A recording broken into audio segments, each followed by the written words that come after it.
How many people were on Brandon's thing? Jermaine? Yeah, probably about 25. Were they making good comments? But Mhm.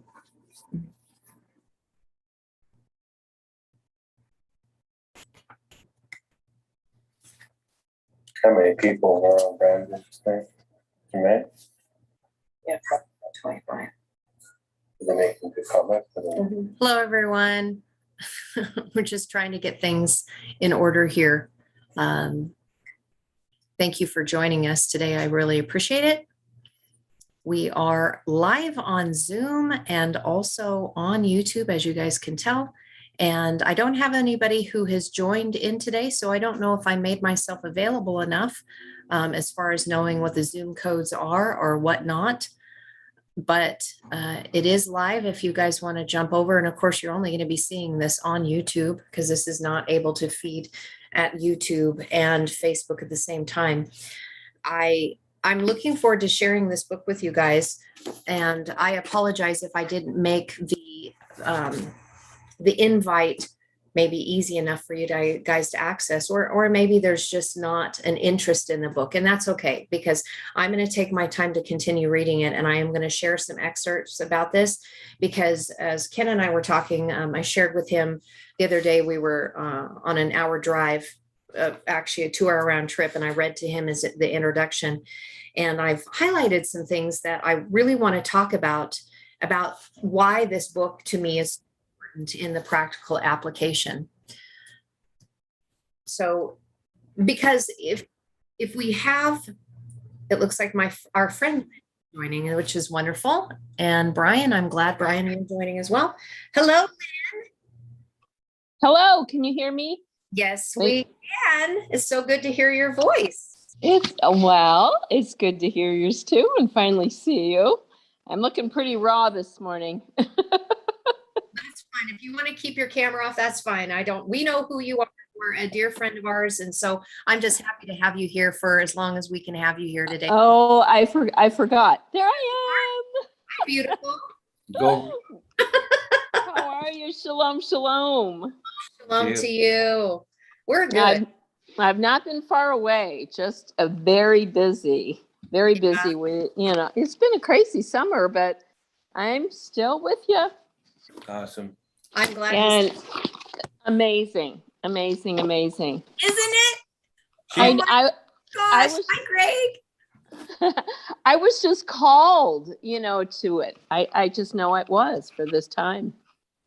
Yeah, there's a lot in there that what Carrie was sharing, and it's so complementary to, the difficult thing of what we're sharing is really having it expressed through so it can connect and activate. Because this is the part of the problem is without activation, then we're simply living up into this, and we're puffing this up, and we're not touching and having residue is comprehending the experience. And so it's like Jesse's a really good barometer for me, my son, because he's like, Dad, I don't comprehend at all what you're saying. Like you're speaking like a whole different language.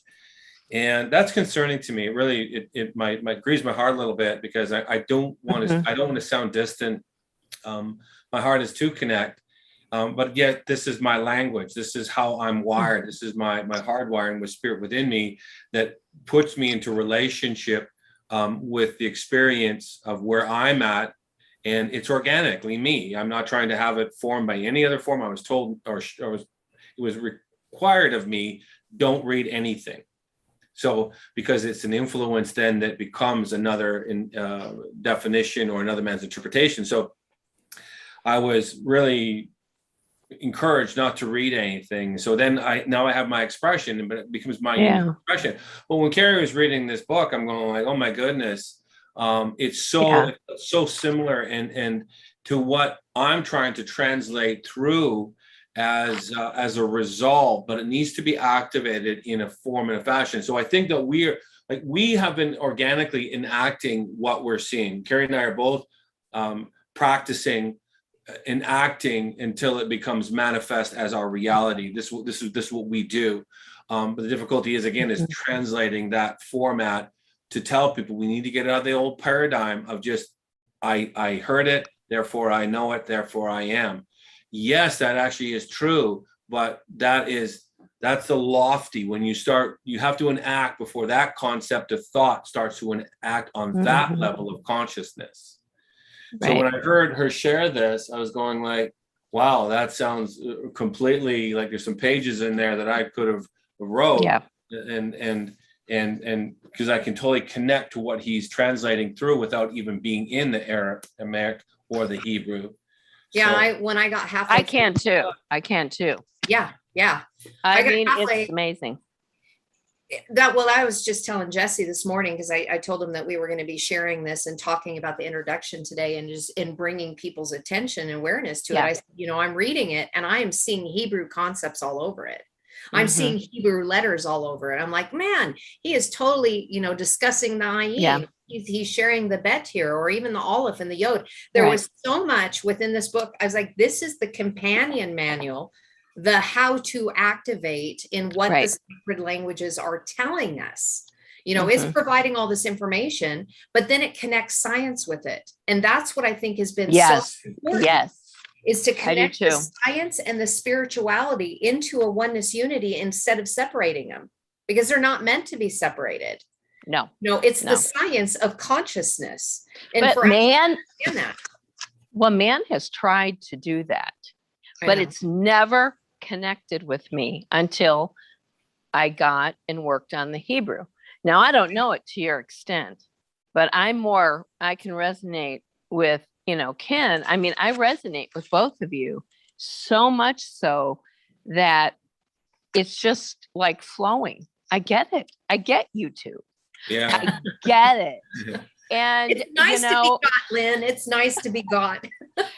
It's such a, I just think so much of spirit in the oneness. And once you receive it, it's letting go of all these things. Like you said, Ken, I got to read the book, or I got to do this, or I've got to do it a certain way.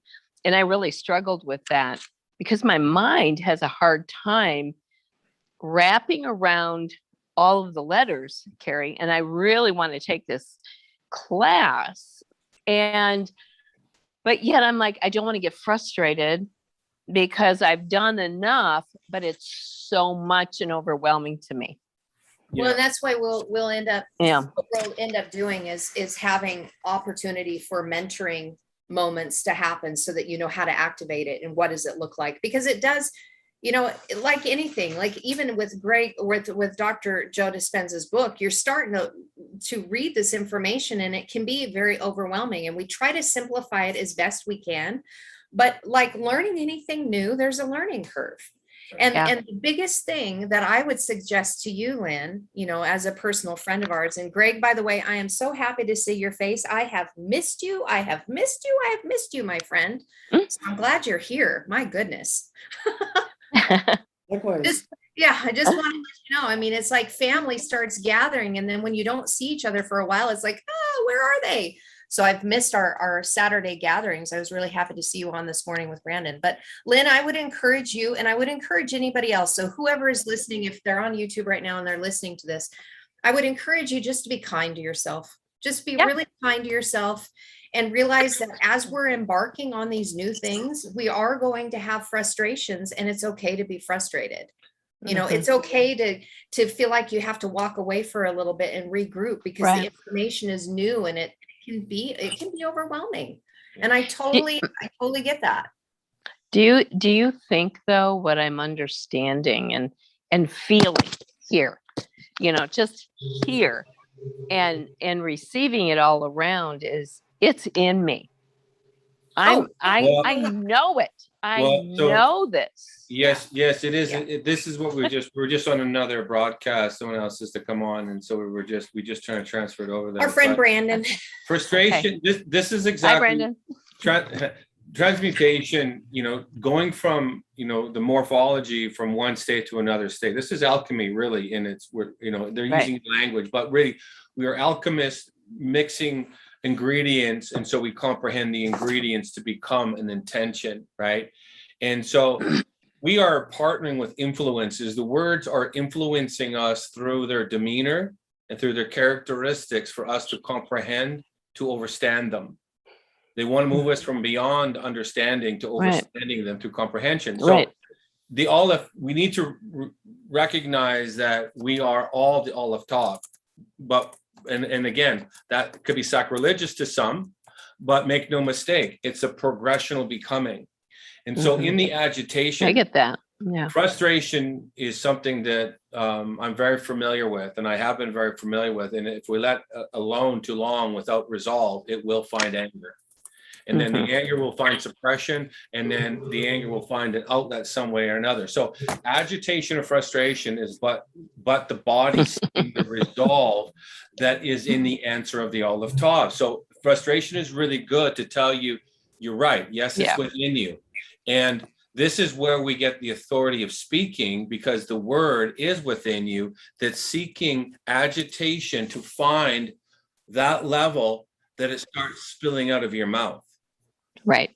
So, right. It does. Right. Yeah. And so, but that's, again, we were talking about branding, going, sometimes our perception and our focus is, and our perspective is different from another. And this is why we have disassociation. That's very difficult for us to navigate a conversation with another person, solely dependent on where they are as a summation and what they have deemed to be really, and how they are in proximity to source information.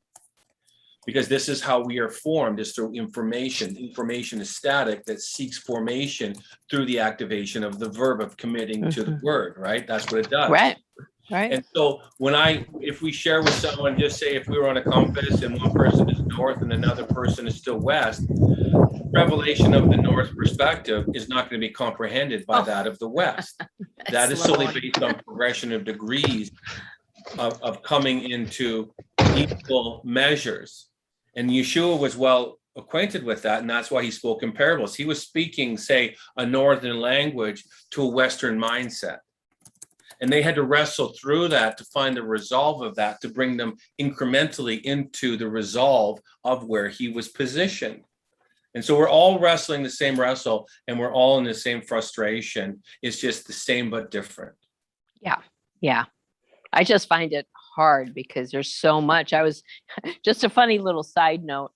I'm reading the book to Greg. We have the top down in our car. We're going to Mount Hood just for a couple days. And all of a sudden he's so listening to me, and I'm yelling at him because this was so resonating with me. And, and so all of a sudden he turns around and goes, "I'm getting a ticket." And I said, "No, you're not." Anyway, the guy comes up and I started sharing with him. I said, "I'm sorry, it's my fault. I was just telling him all about this book." And he goes, "Well, what book you reading?"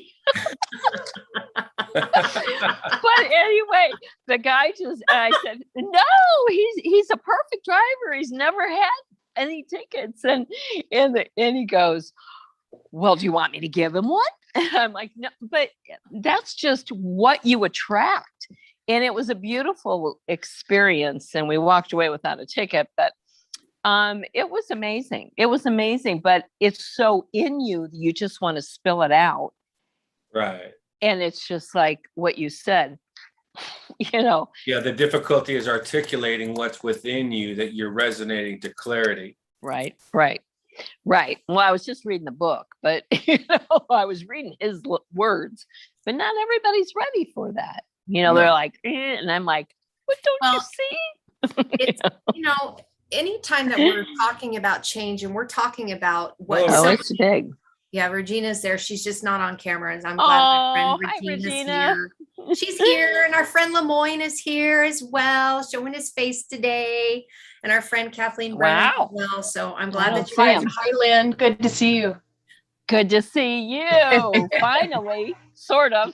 Well, right. I've been sick, really sick. So she's been sick for a couple weeks now. So yeah. I'm just glad that we're here. She's here with us today because I'm sorry. She hasn't been doing super hot. Glad so to be here. she's just gonna probably just listening in today. May not be engaging as much as she used to because she's not as fresh as normal. I understand. Lack of energy. Yeah, lack of energy. So I'm just glad she's here. Me too. So anytime we are talking about things like this is to some would be considered really woo-woo, right? But science is actually showing us how wonderful we've been created. And I love the fact that it's connecting to the quantum you. I mean, the very first chapter is going to be discussing the quantum you. Right. And for us to understand about living here in our now and what that really looks like, and Right. how that extends out quantumly, which Einstein would call spooky action at a distance. It's fascinating. So what I wanted to do while we're talking about this today is I wanted to go through just kind of the introduction of some of the highlights. So how many of you that are here have read the introduction? I know, Lynn, you have. Lemoyne, have you read? Did you read the introduction yet? Do you have the book yet? You don't? No. Okay. If you guys get the book, that's great. If you don't, that's fine. You can listen to our discussion, but there's a lot of amazing information in here. And today, like I said, I was giving time for people to order the book if they want to go along with us. But regardless, Lemoyne, you're happy to be here. Your family. I'm just glad you're here. Greg, have you gone through the introduction on this yet? I have not. Okay. I'll probably end up getting a electronic copy of it. That's Unless perfect. there's like some incredible illustrations that are only, available in the book. And I'll try to, while we're talking about that, is show some of the illustrations, because there is amazing. There's so much dot connecting. I mean, I'm just like my friend Lynn. We're both like these champagne bottles that you go, Eureka. We're like, we read things and we spill all over the place. And sometimes people, sometimes people. Greg, you're more like a smooth whiskey. What? And what are you? I said I'm a flat beer. You're flat beer. Yeah, no, you're like a smooth whiskey. You're still. I watch you all the time. You're just still. You're like an aged good whiskey. You're just there's an oak to you.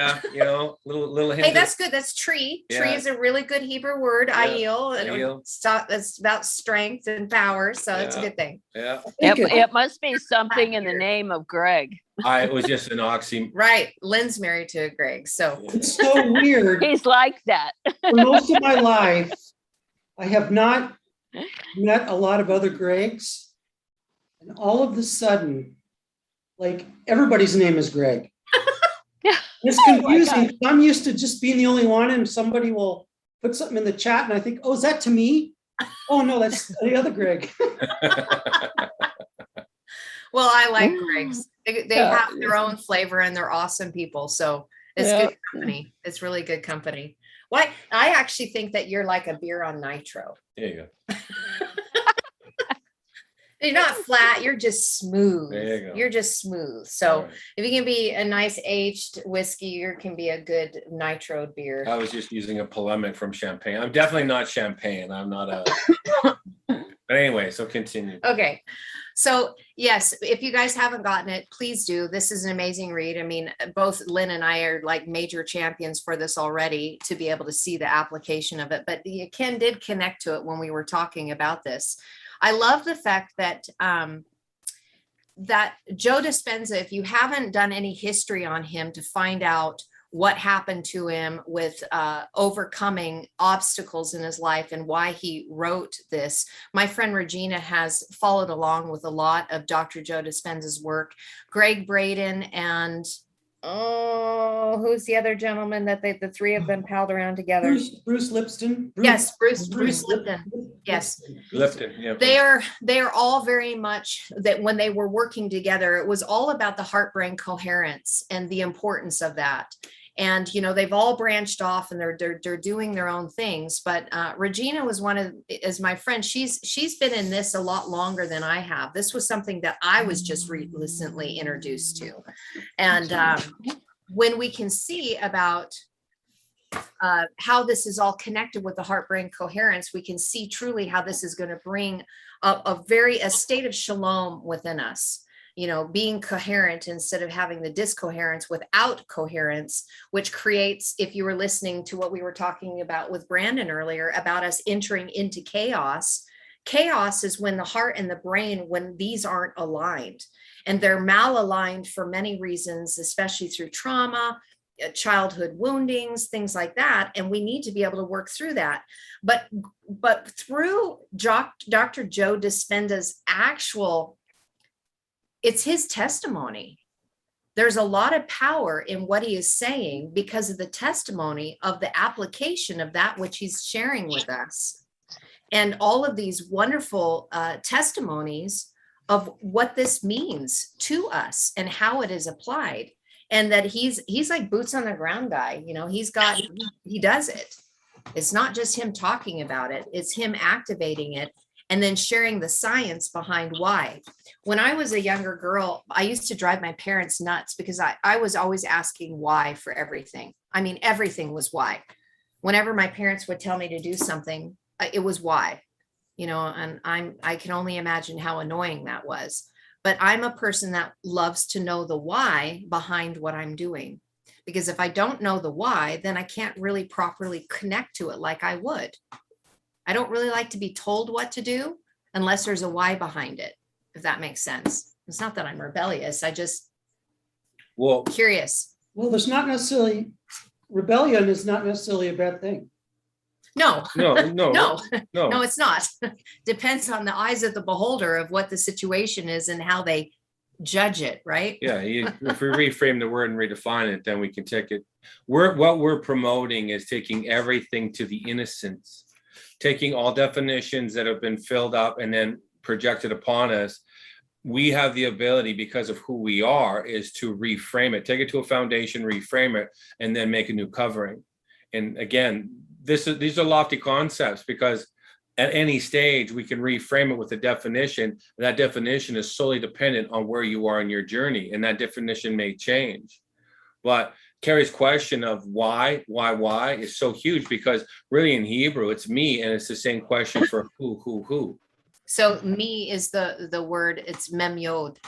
So it's me in asking the why and the how and the what. It's in chaos, we are given the power to receive the answers. Right.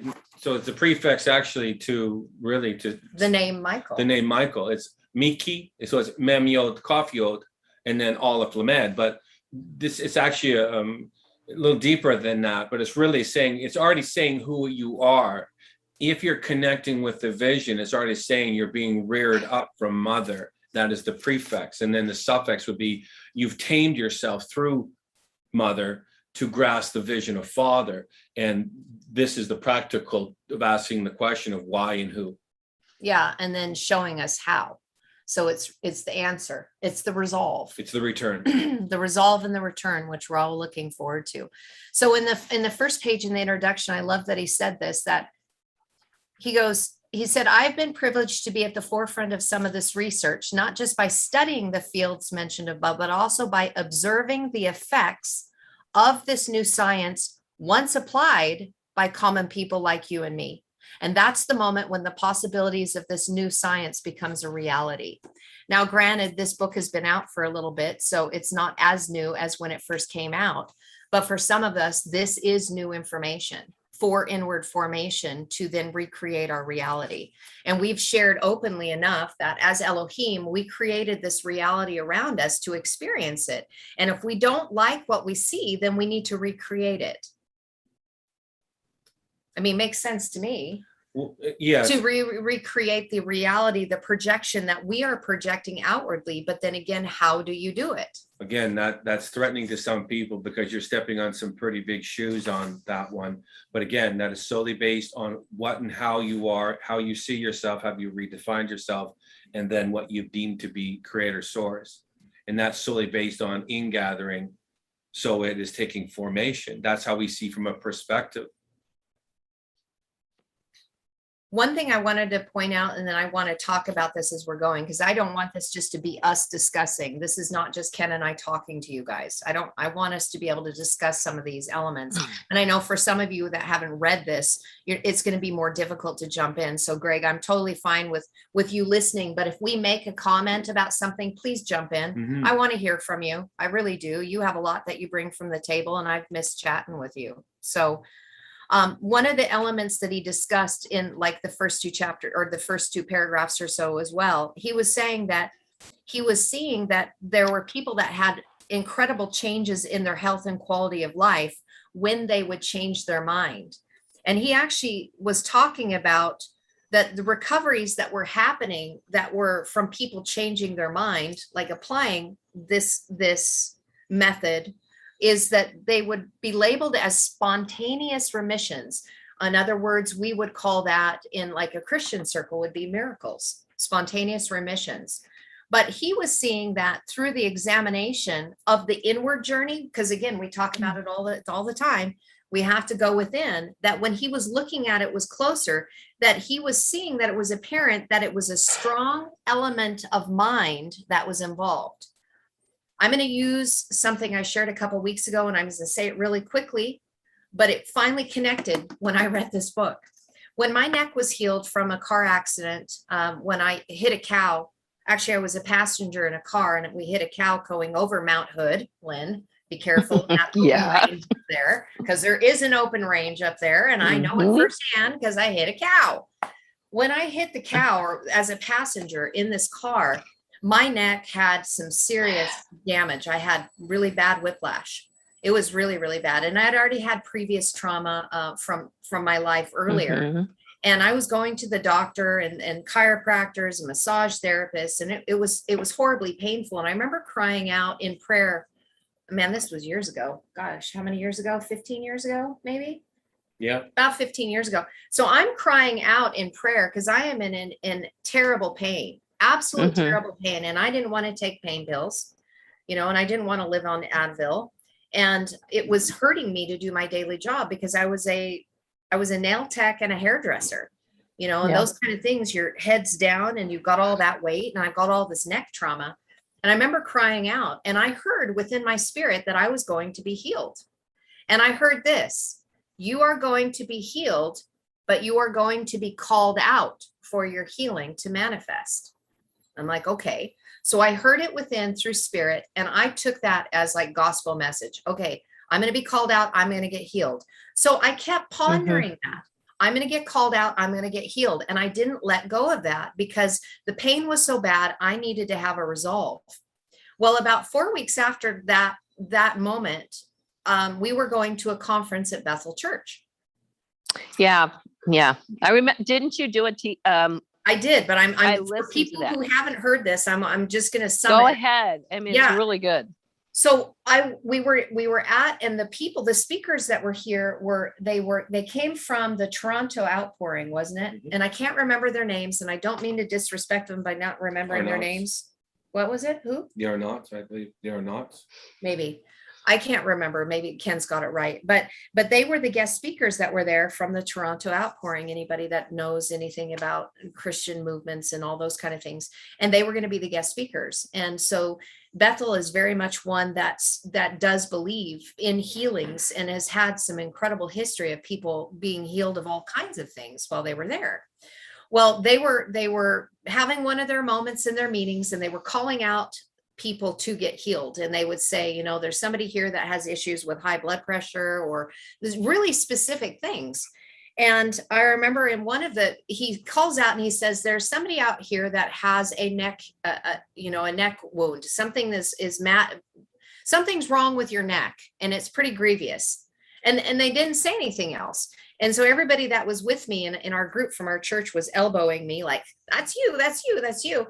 And in my spirit, I was like, that is not specific enough. Many people can have neck wounds. I'm sure Lemoyne has had plenty with him dealing with horses and whatnot and whiplash, So neck wounds are like really super common. It wasn't specific enough. And I was told I was going to be called out. So, 20 minutes go by, they're praying for more people. And he stops and he says, nope, there is still somebody out here that has a neck injury that is very grievous. And it's something that happened recently. The Spirit wants to heal you. And so that to me was the calling out that I needed to receive in order to go to respond to that which I had heard and believed upon prior and had been meditating upon it, praying into it weeks in advance. And it was the moment that it came into activation. Long story short, I went up, I received prayer, and my neck was healed. And when I went to my chiropractor the next day, he asked me what happened, because he had a very difficult time believing that I had gone into complete restoration restored movement as if the injury never happened. In fact, so much so that everything was completely healed from my previous neck injuries and it had restored function. And he looked at me, he said, "This is impossible." He says, "I don't like using this word, but this is a miracle." What Joe Dispenza says in the medical community, they call spontaneous remissions. This, I was applying what Joe Dispenza is talking about, even though I didn't know what I was doing. And my neck was healed. And it was called a miracle because it was something that was manifested, because I responded to spirit. I agreed with my heart and my mind, and it then created as a reality. I've got to be honest. I've been applying it because I was reading this exact thing and I was applying it to my mind. And over the last 3 days of healing from a shoulder and then something else, I mean, for a month, and then it went into 3 days. It was a week ago, Friday, kettlebell exercise, thinking, oh, I'm going to start into this slow. And last Thursday, I could not move. I woke up and I'm like, oh my gosh. So your brain recycles past injury, like you said, and this was what was going in my mind. My mind, because of the book and what I was reading, says, no, you're creating a new brain pattern. I will not go back to that old cycle because I will be healed and this will be used for my family. Lo and behold, my whole family was here last weekend, and I'm like, the most humbling experience. I could not move all weekend. I was in such pain because I was recalling the past injury, and I kept saying, no, it's not a herniated disc, blah, blah, blah. I mean, at 3 months, depression, it was horrible. And you know me, I'm very, very active. So I'm like, I can't do this again. I can't do this again. And unlike you, the pain was so bad. I did take Motrin and I have had to take it. Mm-hmm. And I get the least little bit of feeling good. But this is what I'm experiencing. I so want that. I so believe in the healing. I so believe in the recreating a new tree up here. But what do I have to do? I don't think it's a method that you have to go and get prayed for or No. It's here. It's here. It's exactly it. And then Kathleen also has a question, but yeah, no, it was nothing about that. What it was is that I created the environment for it to take place. That's what this book is about. It wasn't about me going and having somebody pray for me. It was what we would call faith that I had created within me, that I had been changing my mind and forecasting it as if it had already been made manifest, because it was, I will be healed. I will be called out. I will be healed. And so I was already like having senses of gratitude of like, I'm going to be healed. I'm going to be healed, and connecting here.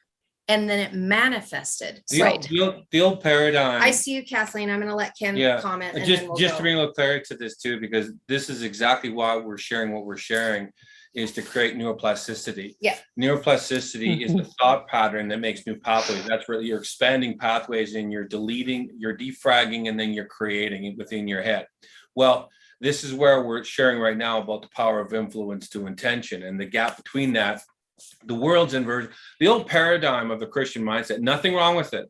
We were there. But prognostication is speaking the vision so you can connect the vision. Right. So the vision then can complete its intention. That's prognostication. That's prophecy. And so in the old paradigm, they would do it from really those that were on the platform. Of course, I'm speaking broadly here, just broadly here. I'm just sharing. But so we can break it down for anyone that doesn't really fully comprehend what's transacting with this. The old paradigm was really, we were really ignorant or not in the measure of really realizing what was going on, because I think it was its time. It had to do what it had to do. So the leaders at that time were enacting prophecy as prognostication from that paradigm. The paradigm is that it's within you. Prognostication and neuroplasticity is, again, solely based on what we influence ourselves with. And this, again, now justifies the language, because the language is a construct that gives influence that connects to thought. Thought then creates desire. Desire seeks commitment of action. Action then produces and connects to the intention, and the intention and the influence are now connected. That's what we are being shown in the language. And this is what the book is saying. We all have the ability to prognosticate, but we have to know the influences and tension from origin source so we can speak. Healing, by definition, is being fully encompassed as enclosed as back to one nature again, full consciousness. But in degrees of becoming, we are incremental in that influence. We're not the full consciousness yet. We're not fully aware. We are simply, our situation of awareness is, again, based on what we're influenced by. If we're partnering with the world and we're partnering with this and we're partnering with that, we have many influences that are coming in, and it's making many pathways of neurological pathways that we're having to wrestle through. So when we are clear with the intention, we partner with the influence. The word, what we are breaking down, influences our thought process, that therefore, for Carrie and I in our household, we speak the intention forward.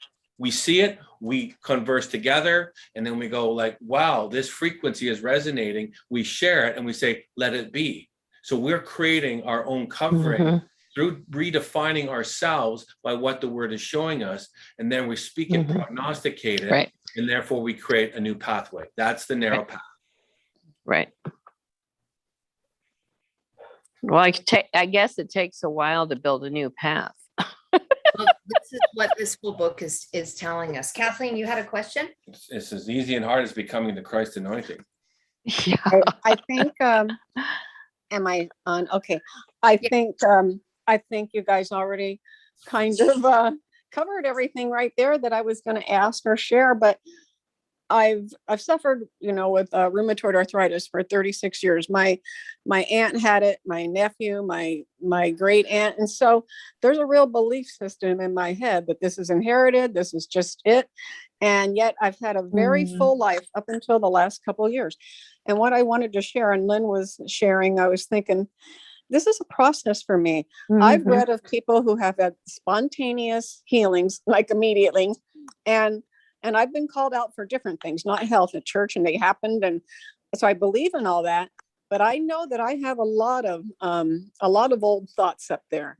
And I'm not going to jump ahead because you're covering the introduction, but at the third page of the introduction, Dr. Joe speaks about, as we start to reframe, or however he's putting it, how we start to go through this process, it starts opening up the possibilities.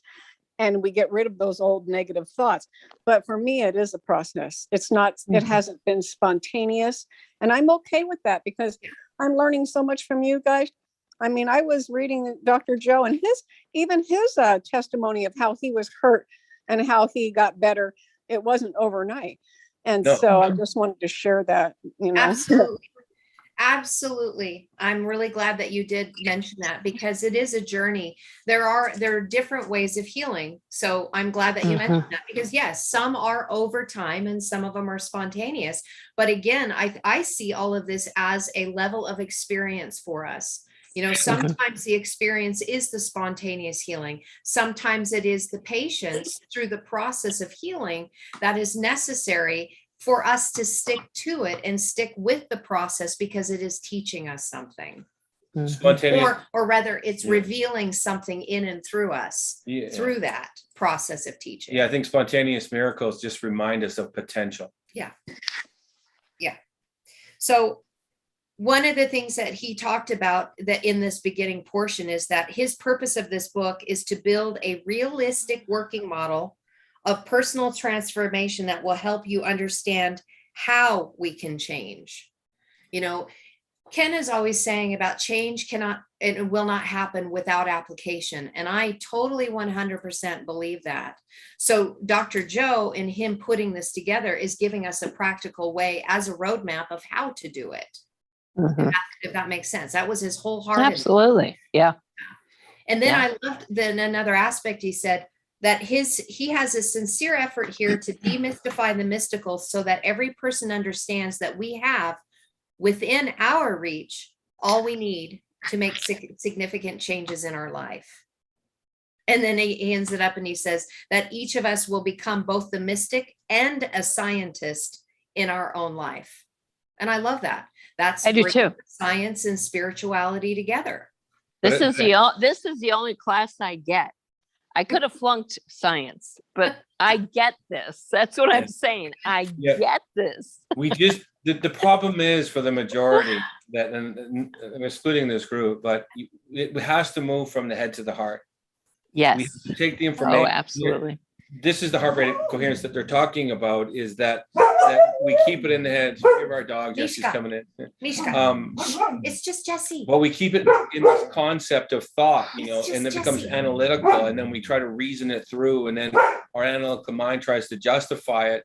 But if we just are really innocent and just go like, you know what, like a child again, like, I'm just going to put it in my heart and really redefine belief.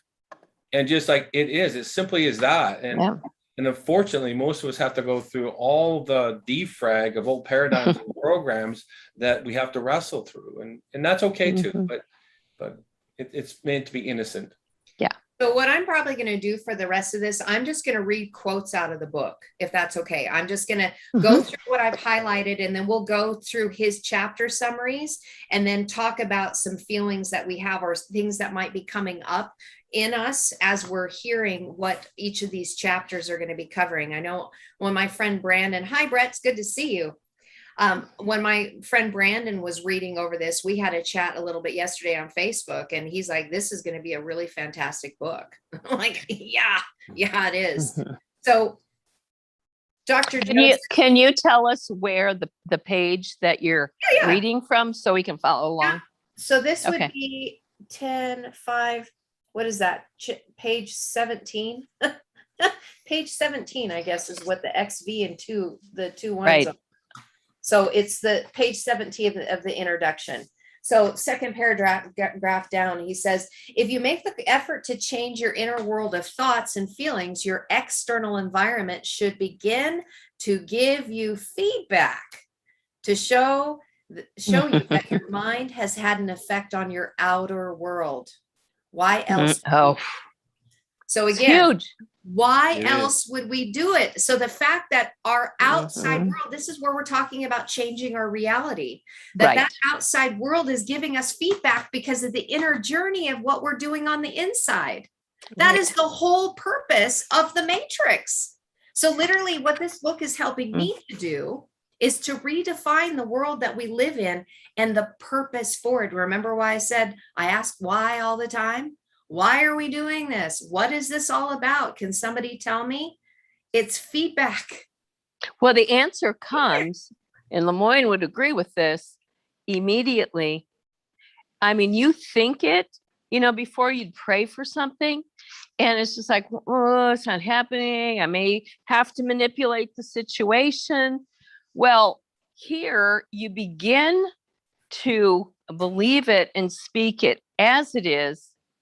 And I did. My family was here, and I have been speaking it forth that I will be the new light and the new unconditional love in there. So I can leave it to them so they can carry that baton, because I know it's in them. But when I was laying there and they were all praying for me, who has every single one of your 10 grandkids and your kids and their spouses over you speaking powerful, this is done, she is healed? And that, from a few of the faithful ones, they see that. And I said, I will be the change. I will be the change. You all will be the change in your family's life, in your loved one's life, in your friend's life, for the days ahead. I truly believe it.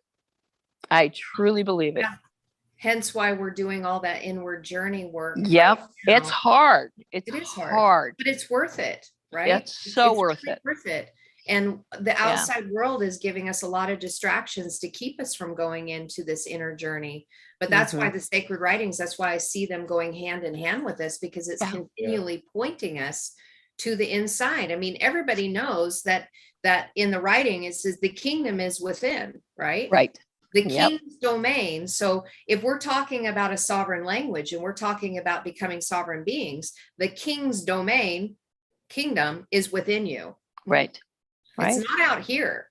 It's not out here. That's just a bunch of distractions, feedback that is coming your way to point in here of your inward reality so that you can see what's going on the inside of you.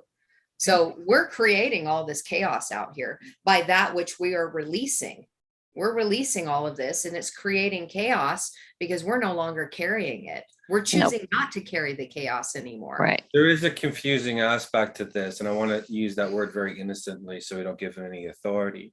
But again, this is why both Carrie and I, when she read this, again, I was requested not to read anymore, just to redefine it in the innocence of what the Spirit was showing me. But this is what makes the language so powerful that connects with the book, because if we are creating neuroplasticity for the purpose of prognostication to speak a new reality, then we'd be best serving ourselves, and I don't mean that selfishly, I meant in the sense of oneness, to know the definition of intentions. The sacred language, which means holy, which means consecrated, which means set apart, is built through intimacy's encounter. The only way we can speak the reality of intention is to know the influences intention. The language influences a pure definition of pure intention. Now that is solely dependent on our willingness to partner with it, because it will give self-expression of individuality, but it at least puts you in connection. I know most of the people here are spirit savvy enough to realize when they feel the Spirit come upon them, when they have a moment of an aha of revelation, they know it's connected within them. That's exactly what the sacred language, the consecrated, the holy, which means completely knit as one language does. It reveals yourself incrementally so you can redefine yourself incrementally. When you speak it, you're speaking increments of degrees to become completed as whole. So it's good for us to know, to connect, not just the book is simply, like Carrie said, it's an activator, but we need to connect to what we're activating. Because this is where we can create chaos by not knowing definitions intention. We can think we're doing righteous, but if you can't define righteous from source origins definition, then most likely you're not connecting with righteousness in its true intention. What is it? We say the words, but do we truly know the definition of the characteristics of origins influence that creates the intention of righteousness? What is it? And I love the fact that when you even look at the letters of the word righteousness, Zadik, right? Zadi Dalet Yod Kuf. Zadi means to hunt and chase in the journey.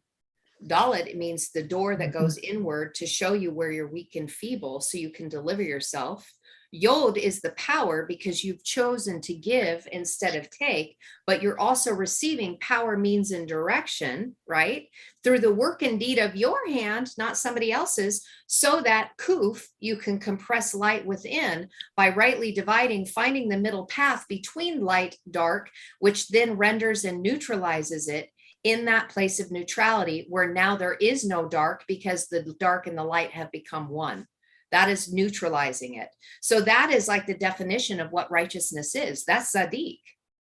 And so Zadik is something that is that which we do, that which we hunt and chase after, that we manifest through the circle of time by compressing the light within us to remove the density of the darkness through the work and deed of your hand, which is AKA shadow work.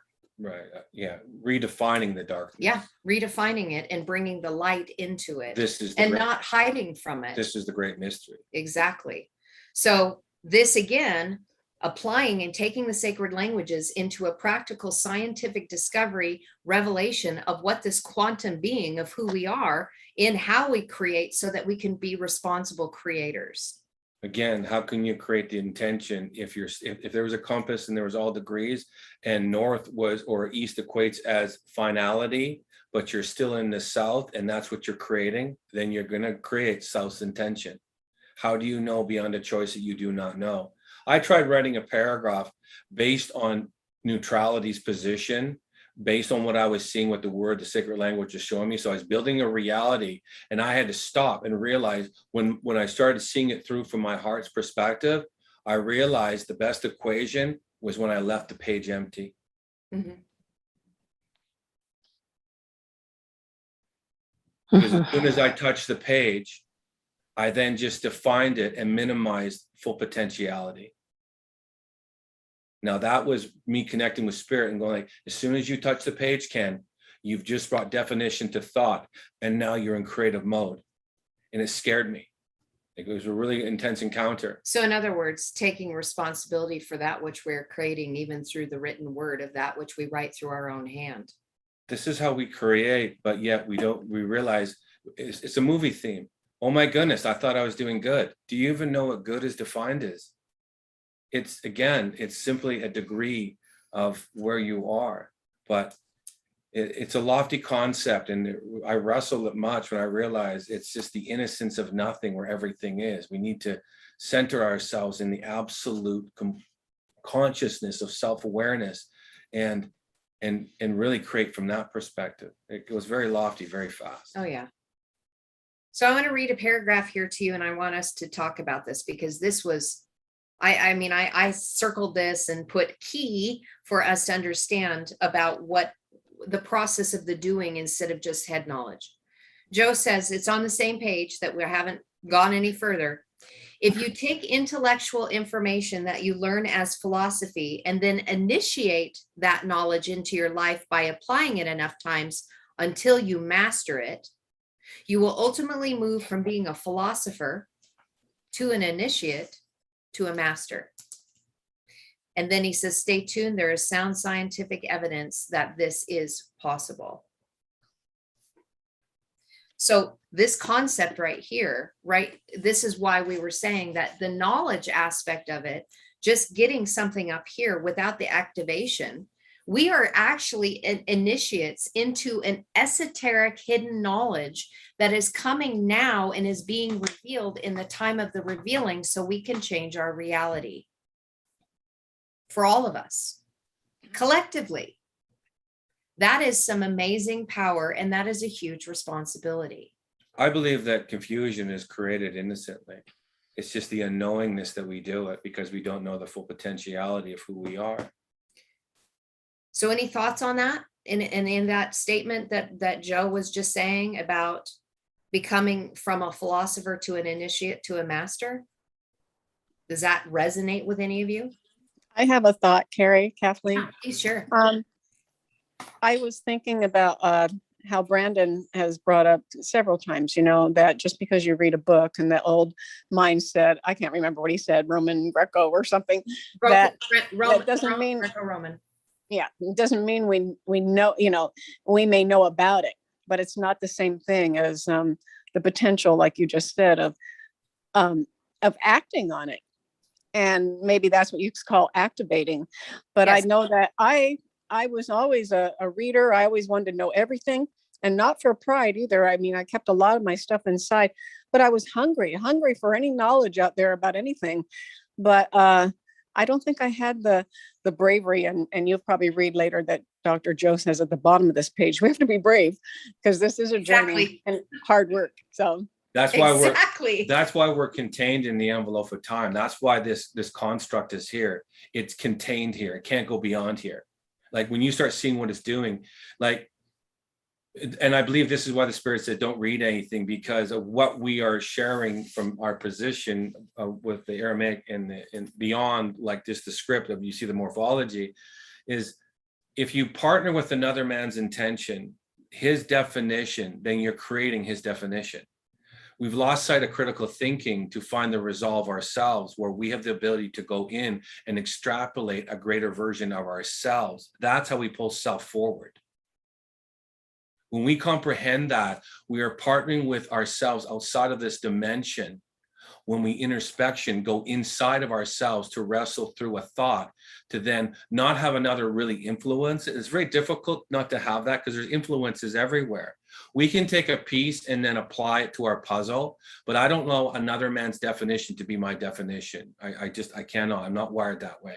And this is probably why I'm isolated where I am. But I'm also very careful that what I'm saying is an influence to you. I'm very aware of that because the Spirit's already told me that. But this is problematic in the higher degrees of becoming completed as a circle, is that, again, it's going and journeying inside. So you're defining yourself, right? Very intimidating, but yet very deep in its intention. And that's actually a really good segue to something he else said that he shared here. And this is what really jumped out at me when I was reading this introduction, was that same page. The information in these pages is there to inspire you to prove to yourself that you are a divine creator. I don't know about you, but that's a wow statement. That this book is actually going to be proving to ourselves that we are divine creators. And you take a look at how many people, well, the proof is in the pudding, right?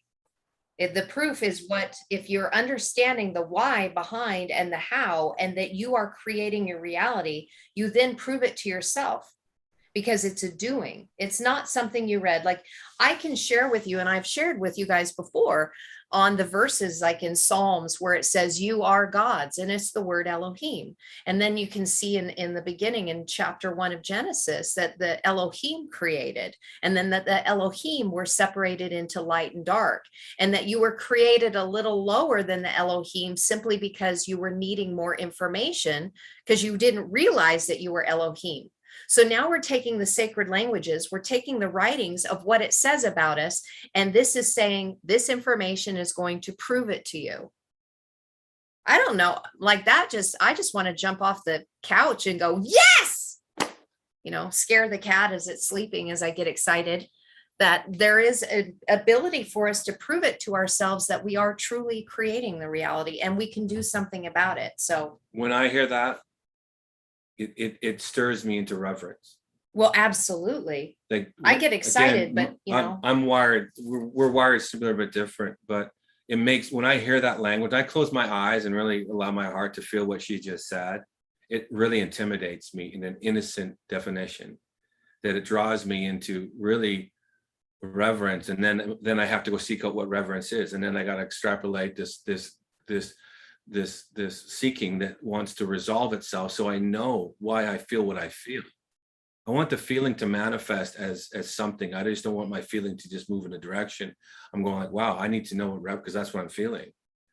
Well, I love the aspect of taking both the childhood excitement of the champagne going everywhere of yes, and then combining it with the responsibility of the adult that goes, whoa, yeah.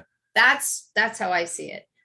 I see both. I think there's a parable of woe to those that mix whiskey with champagne, but I'm not. I could be paraphrasing. Beer and hard alcohol, yeah, but I'm sorry, you need to probably have a earplug in your right ear now. Yeah, but anyways, it's a very sobering, no pun intended. It's a very sobering reality. Yeah. That we're creating. Yeah, it's a somber thing. But yet it's a joyous thing. And this is the wrestle that I think anyone that's where we are right now is realizing that the world is distraught. Yet we have the ability to create a new reality, to break down a paradigm, and then to, defrag. So what would come would be, again, an intention. But well, to whom much has been given, much is required. Right. And that's the importance of what we're going to be learning here, is that level of responsibility. And like you said, reverence for who we are and what we have the ability to do for us to be the resolve. Yeah, Eric, Brett, please. Gary, you just said that, but then I heard Ken say, I'm not going to say I'm off the hook, because that's kind of a thing that I was going to say. So I'm really off the hook if my maturity doesn't equal my perception of whatever, so I'm kind of off the hook. But then you say much is required from, that much is given, so it kind of puts a little condemnation on me. So it's kind of like one of those things. I don't know what I'm trying to say. I don't want to sometimes, you know, I've been through where I thought I had to do so much that I basically, the way you maybe have heard The Dark Night of the Soul, and basically it basically almost took me out because I felt like I'd been given so much that I had so much was required. But that was my religious probably coming out of that side. But Ken, you gave me a really good upbringing. You were like, oh, I don't think it's our fault because we really haven't. It's because it's where we're at. You know what I'm saying at all? Yeah. Yeah, it's contained for that exact. It's all about experience. Love is a word that seeks to be filled up through experience. Like everything that we've been shown from the beginning, we redefine love with what the Spirit showed us through the sacred language, so the holy language, which is set apart and consecrated. And this is showing us how to find consecration. And we get to experience it. There's no really, if we see correctly, unless there's really, the only difference is if I know what I'm seeing and I'm creating malice, right? Continue then I to know do exactly then I know what I'm doing.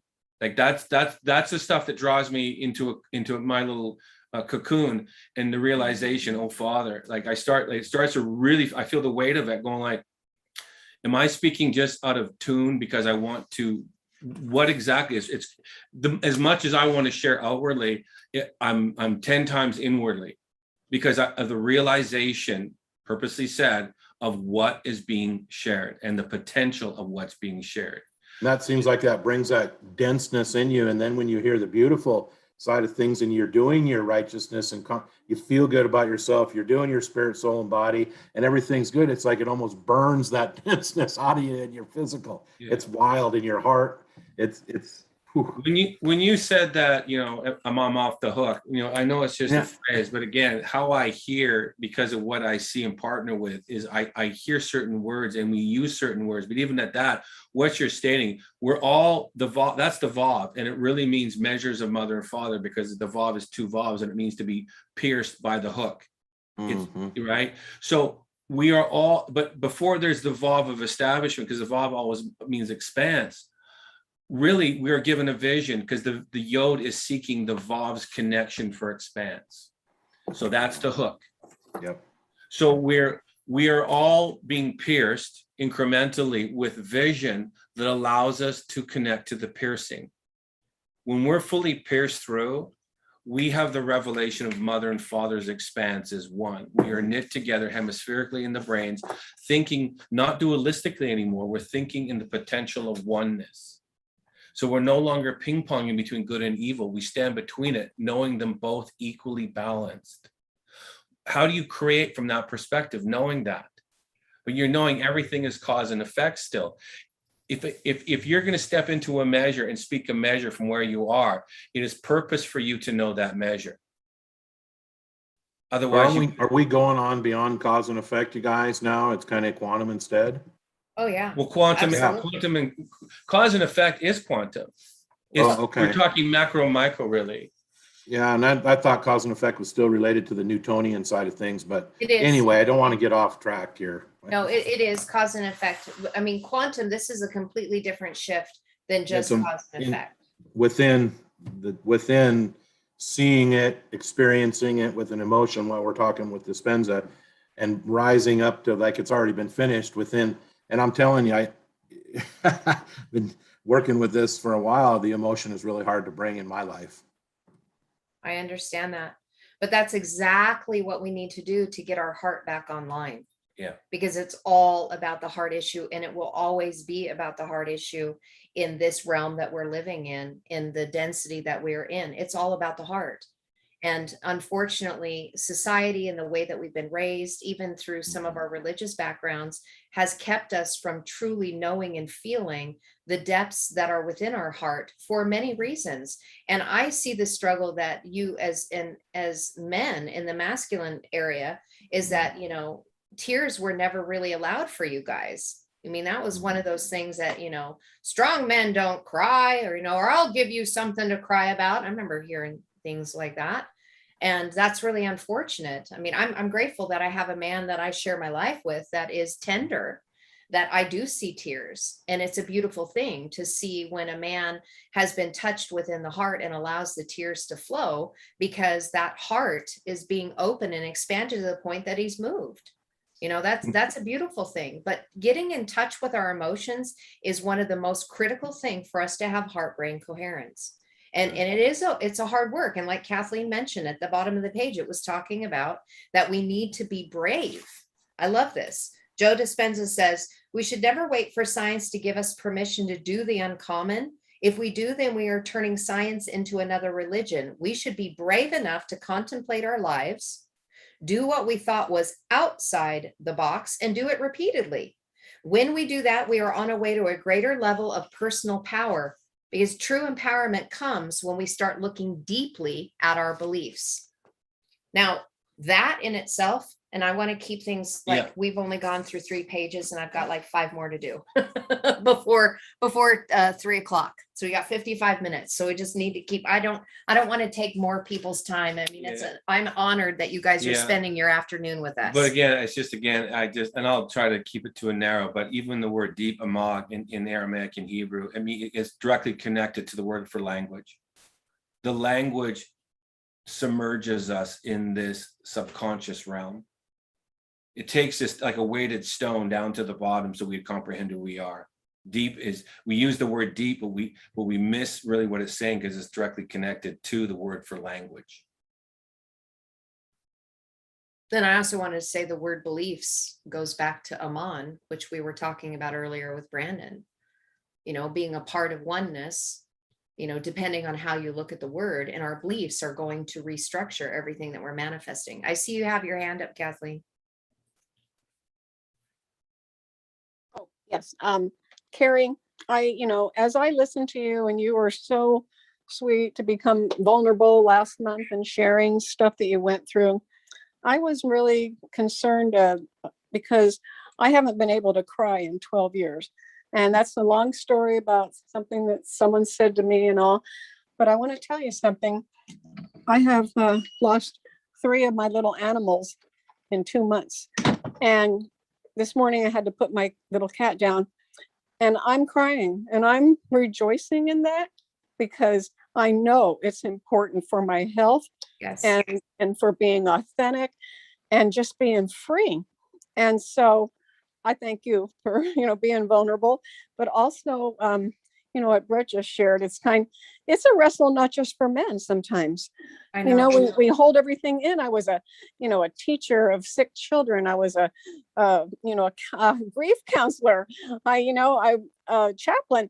I wasn't supposed to cry. I was listening to everybody else. And so anyway, I just wanted to share that. I think it can be a wrestle for both males and females.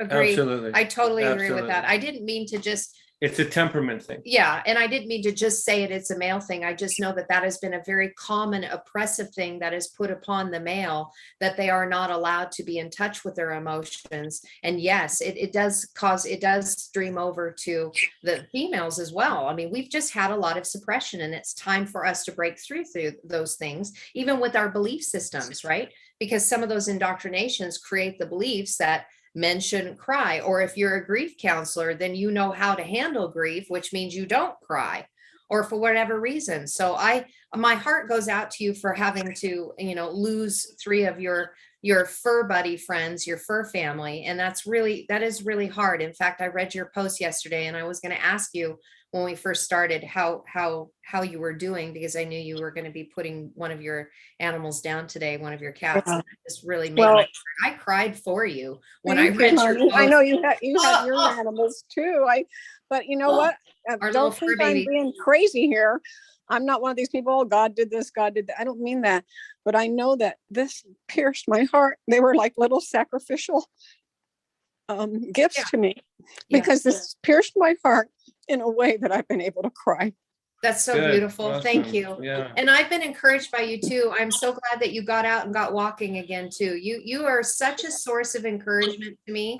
You're just beautiful. So thank you for being a part of our lives. You need to know that what you just said, grief to gratitude, we need to read. That's huge. That's huge. Grief to When you gratitude. can take that perspective and take grief into gratitude, you are becoming, your revelation is becoming fully circled. That is heart brain coherence, by the way. That in the language, it actually spells it out. Yeah, it When you does. comprehend that and you enact that continually, you are on the fast track to full restoration. Absolutely.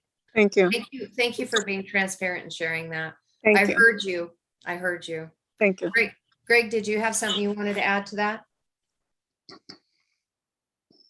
You're muted. Can't hear you. No, I just put up a thumbs up. Oh. with a See, little- that's why I need to put these things on so I can see. I just don't like glasses on my face. So then maybe that's the full revelation of death is really a gift. Yes, Yes, absolutely. yes, That, Boy, so that's that place, Yes. man. when you just, so that's huge. that's huge. That's huge No, that we're you not just gonna- said that we're because not- we've been discussing We're this not for going a to go couple into that days. right here. No, Okay. but But yes, that I'm trying to, well, I'm not trying to, I am, I'm again, I don't want to walk onto another man's boat with a stick of dynamite, or another person's boat with a stick of dynamite. If they can't see another vessel they need to swim to, that's unfair. Death is a big issue, as Yeah, life it is a is. big issue. Yeah. And the wrestling from grief to gratitude is a big issue. We're very we comprehend this. This is the journey of what we have to navigate. But what you just said, if you truly knew what we were seeing, redefining death is mandatory to fully comprehend so you can see it as gratitude. It is a gift. We just have allowed another man to regurgitate and project upon what it is. When you truly see what it is the most beautiful thing of becoming that we could possibly achieve. We realize that life is but death, and we've now turned death to life. Yep. Yep. For that, Tada Rabah. yeah. Thank you very much. So having said that, that's like another conversation for another day. And But that's we're what- going to be talking. But that's more what the about book, but so if you want to go from introduction to conclusion, really, what is the gist of creating a reality? Because we have to know the end goal of intention through the basics of the introduction, which is an influence. So what I'm trying to share, if we know the end game is death, then we can redefine it, right, by heart-brain coherence. And so your question of your statement is very profound if you know exactly what you're saying. I'm seeking that. I mean, Well, we'll be yeah. honestly, Brett, we're going to be revealing more of this conversation of what death looks like.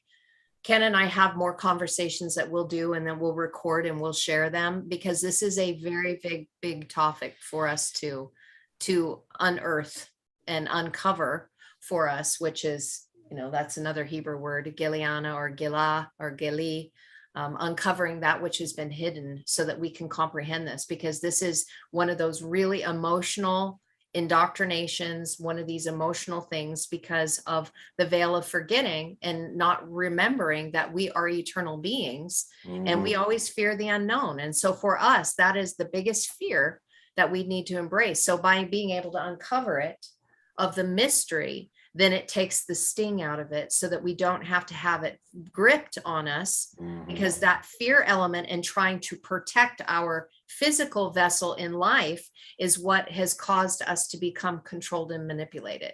But if you're asking that question, you're on the leading edge. Absolutely. Because what's happening in this time that we're in right now is that question will be fully answered. Yeah. As the answer is the question.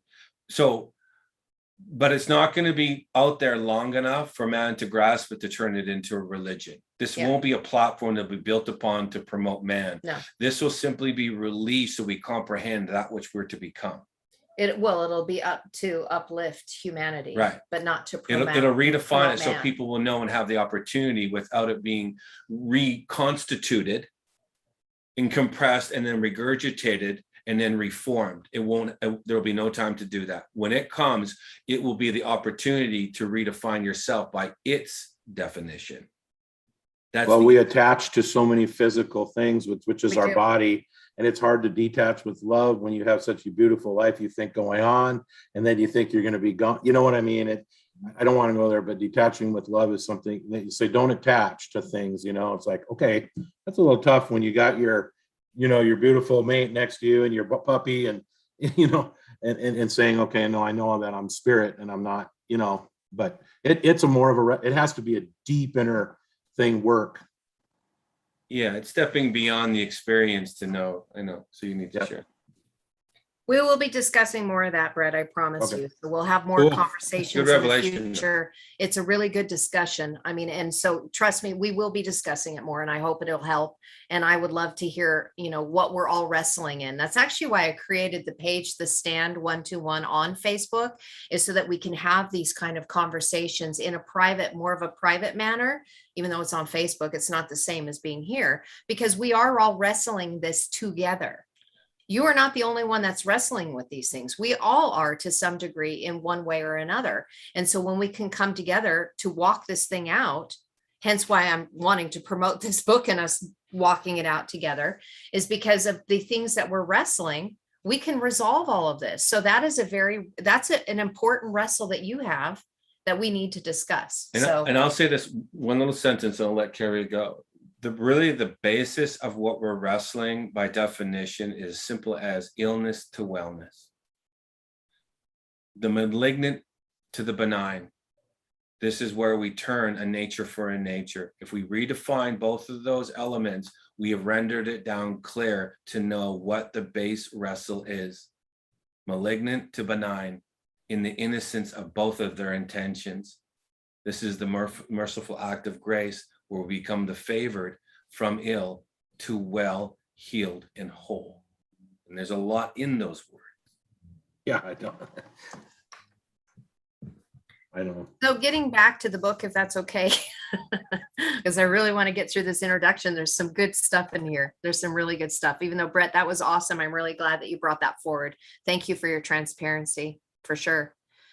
So on page 18, so flipping the page, there's this paragraph, and when Jesse was reading this book, it's his underline, but it's really good because of what we have to face when we change things. And it says this: we also know that to leave the familiar life, so think about this, Brett, and what you were just saying about attachments, right? To leave the familiar life that we have grown accustomed to and to waltz into something new is like a salmon swimming upstream. It takes effort.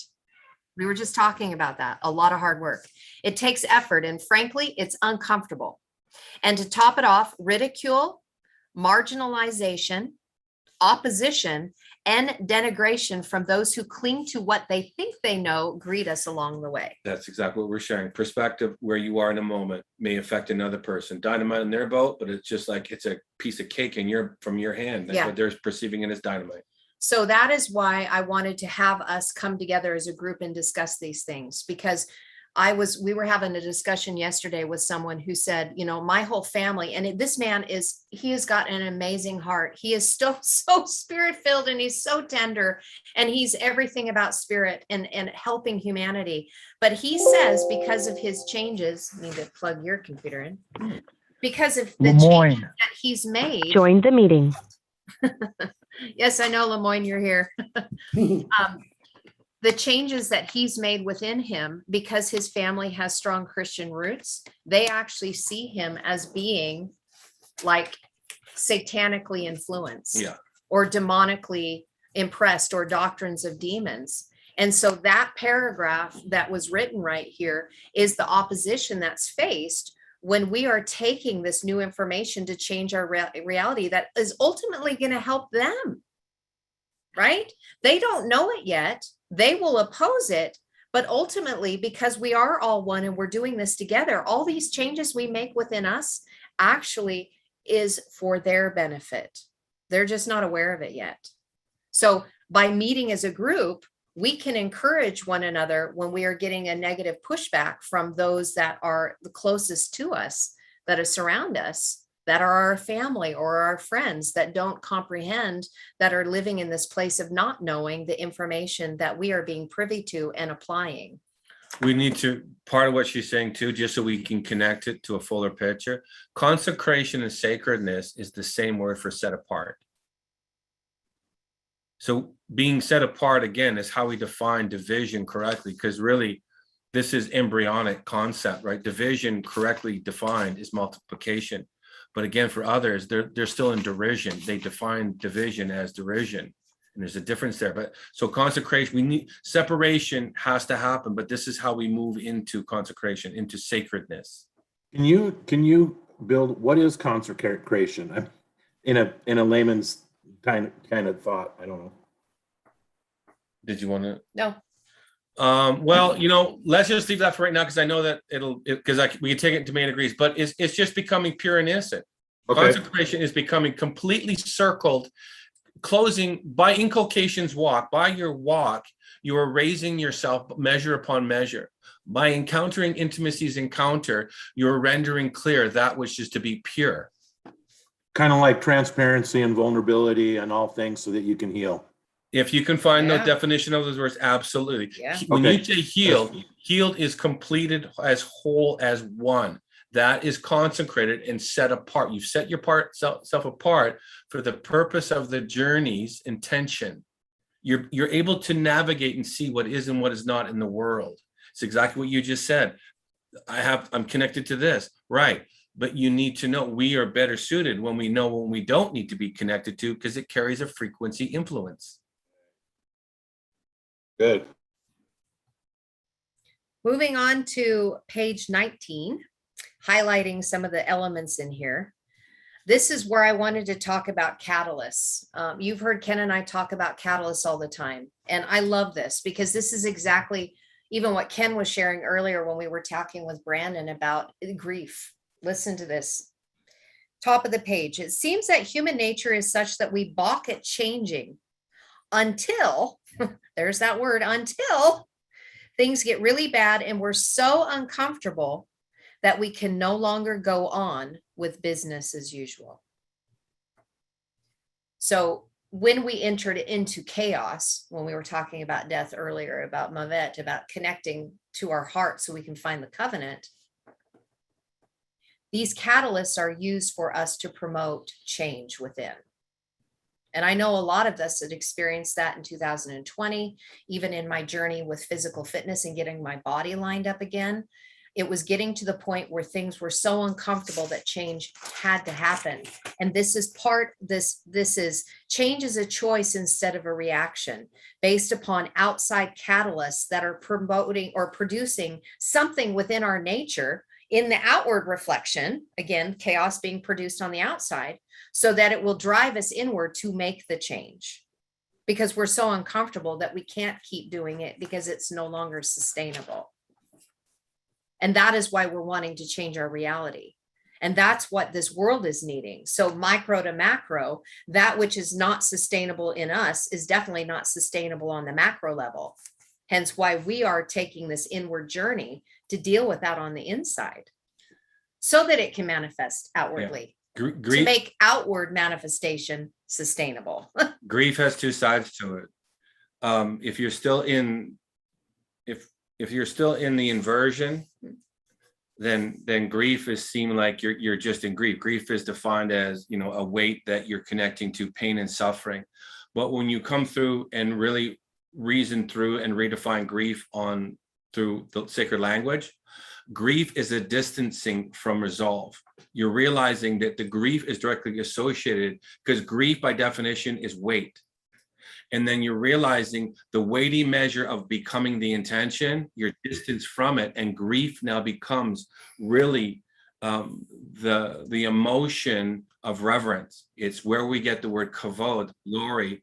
And so you've now changed it. But so that's why there's two sides to grief. Depending on if you're in the world, grief is the weight that the world oppresses upon you. But on this side of the language, grief is the comprehension of knowing the intention's journey and you haven't become it yet. It's the weight of responsibility of that which is to be manifested in the earth. Does that make sense? Kavod is the weight and the glory of God. That's grief rightly measured because it's incremental. Grief is now knowing what we're to become and what we're to manifest. And in that revelation, my grief is associated to the weight of responsibility of that which is to manifest and become. So having said that, let me segue to what Joe said, because this is a perfect segue to Join the meeting. what you guys are talking about. We can learn We can learn and change in a state of pain and suffering, also grief, pain and suffering, or we can evolve in a state of joy and inspiration. Changing grief to gratitude. Yep. Most embrace the former. Most embrace the state of pain and suffering, the grief aspect of it.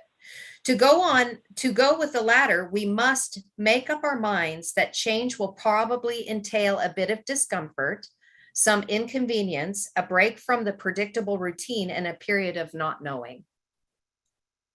So the heaviness and the weightiness of that which we've gone through pain and suffering and grief is then turning it into that state of gratitude so that we have a state of joy and inspiration.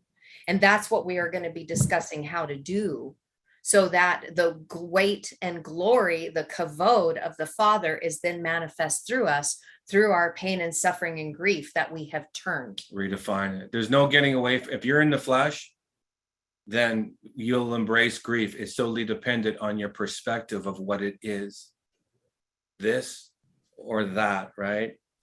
There's no getting out of it as long as we're in the flesh. This whole matrix is so you would comprehend what grief is, so you would turn it, respond with gratitude, so it would fulfill its intention. So coming back, if we can, later on the page, I wanted to bring forth the letter Gimel. Down at the bottom of the page, she talks about learning how to change your life involves knowledge and the application of that knowledge. So what we are doing when we're looking into the sacred languages or even reading a book that is going to be put into action is literally the Gimel. The Gimel means to gather. It means to gather and assemble that which will lift you up, to wean and ripen you. That is taking you to the water that you're needing, that is going to instruct you and give you authority. Maturation. So this process of what we're doing right here, and even the language that Joe is writing, is like, oh my gosh, here we go. We're talking about the Gimel right here. We are gathering the knowledge so that we can apply it. And that's when it becomes experiential knowledge, da'at, which is also known in Greek as the word gnosis. Experiential knowledge is a lot different than just the head knowledge that we were talking about earlier, like Kathleen was talking about the Greco-Roman mindset. You know, I was always using the difference with the Hebrew mindset and the Greco-Roman is the Hebrew mindset is I am not going to tell you how to ride a bike until I've done it. Greco-Roman mindset says I can read the book how to ride the bike and tell you how to do it, but it doesn't mean I did it. And the difference of that is lack of authority or having authority. So even Joe is understanding that it's one thing to have the knowledge because you need to gather your tools, really. How do you build a house without tools? How do you build a house without a floor plan or without a set of blueprints? You have to gather all that stuff, and you got to gather the lumber and the nails and the labor in order to build. We're talking about the same thing here. We're talking about building us and building a new reality. So when we talk about the end of the bottom of this page talks about learning things through repetition. And this is really important as well, because Joe says that through the book, he's going to be repeating a lot of subjects, a lot of things over and over again. And this is his description about this. Repetition, so difficult now. Let's try it this way. Repetition reinforces the circuits in your brain and forms more neural connections. Neuroplasticity through inculcation. So that in your weakest hour, you do not talk yourself out of greatness. You have heard, if you've listened to us for any length of time, you've heard us use the term inculcation. And inculcation is really a Hebrew construct of how they would teach. That is why if you've ever been in any Hebrew Roots movement, they go through the Torah cycles yearly. Some do a 3-year cycle, some do a year cycle.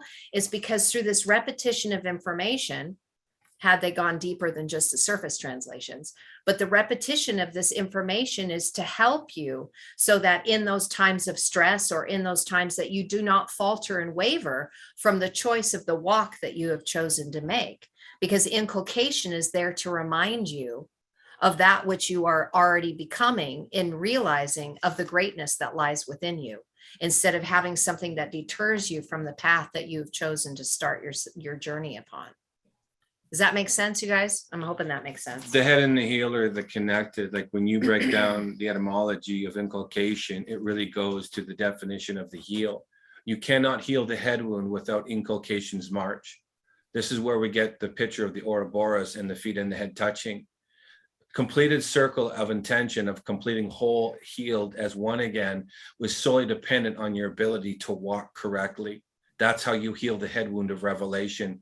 The world will marvel at those that have circumnavigated, right? They become completed through the march's intention. So every day we're giving choice to step, because it really means toe to heel, toe to heel, toe to heel. And so this is the walk of the way that heals the head wound. It allows us to raise incrementally through inculcations processing, that we become a choice upon a choice upon a choice, hopefully the right choice, until we break free, right, of the lesser construct. This is the healed head wound. This is fully restored as healed. That reminds me of the Achilles heel. And so is that in Greek-Roman, is that kind of like the weak spot? Achilles heel. Yeah. Sorry, go ahead. No, and then somehow, how do we get hit there so we can heal that to become healed and whole somehow? I don't know. So what you're saying though, so this is good from what we just shared about changing grief into grief. Achilles by definition means grief. The piercing of the heel is inculcation's walk that raises the head. The grievous walk of the skin, we have to wrestle. When we turn it and comprehend gratitude, Achilles, by grief we turn it. We're no longer pierced in the heel. We are now pierced in the heart. That's what pierces sophistication. So the grief is the Greco-Roman mindset, though. And you kind of hit the nail on the head, because we have all been raised with the influence of Greco-Roman mindset based upon, I mean, just do a history, see what happened with Greek and the Roman church and the influence that came over. So the writings that we got were based in Greek. The Greek went to the West, right. The Hebrew Aramaic went to the East. Right. So the Greek mindset, the Greek and the Roman mindset was actually one of subjugation, not liberation. And it's so really where it all went wrong. Right. It's exactly where we got off track. That's what I'm saying. We got off track. We got off the path of the way. We started walking in a way that was philosophy based without application. So the difference in the mindset is that we go to college, we get information. So therefore you will get these teachers that will teach economics or will teach politics, poli-sci, and they will have never actually applied it in the real world, yet they're teaching the subject in college, get their tenure, and they continue teaching something that which they have never practiced. And then we form our power, since we're godlike, out of that, which is not real God. I mean, we're God. So it's all twisted up and wicked. It twisted. It's based upon doing. And here is the difference in the resolve comes by changing the mindset into the doing. It's not about reading. It's like, if we read this book and do not apply anything in it, then all we did is have great conversation for how many Saturdays it's going to take us. But it doesn't mean that we've changed one lick of bit. And if we do not apply this, then that which we have manifested on the outside is exactly that which we've actually are deserving, because we're choosing to not change. I think I'm here to have you guys help us learn how to manifest or do it. Like you said. The Greek mindset of that time was the prevailing influence. Yes. That is, we are reaping through time the prevailing influence. That's like 2,000 years ago. Justify what I'm trying to share. We've partnered with a prevailing influence that has thus created the intention that we're living in right now. Yep. When we comprehend, right? Yeah. Formation is just information that's seeking to take hold as form. That's creation. When we comprehend a sacred language, back to the origin, Hebrew means to cross over, is what she was saying. Now you're beyond into celestial law that creates celestial's intention. And so we need to reestablish the prevailing language that establishes its intention. This is where we went wrong. The Greek-Roman mindset influenced heavily, and we are subjugated to its formation, and we're still reaping that. We, as a partnership, are breaking that construct down in our house, in our sphere of influence. We are breaking free of that construct, and what we are establishing is source's intention. So when we take the sacred languages, for example, for Ken and I, he's always said, see as it, not at it.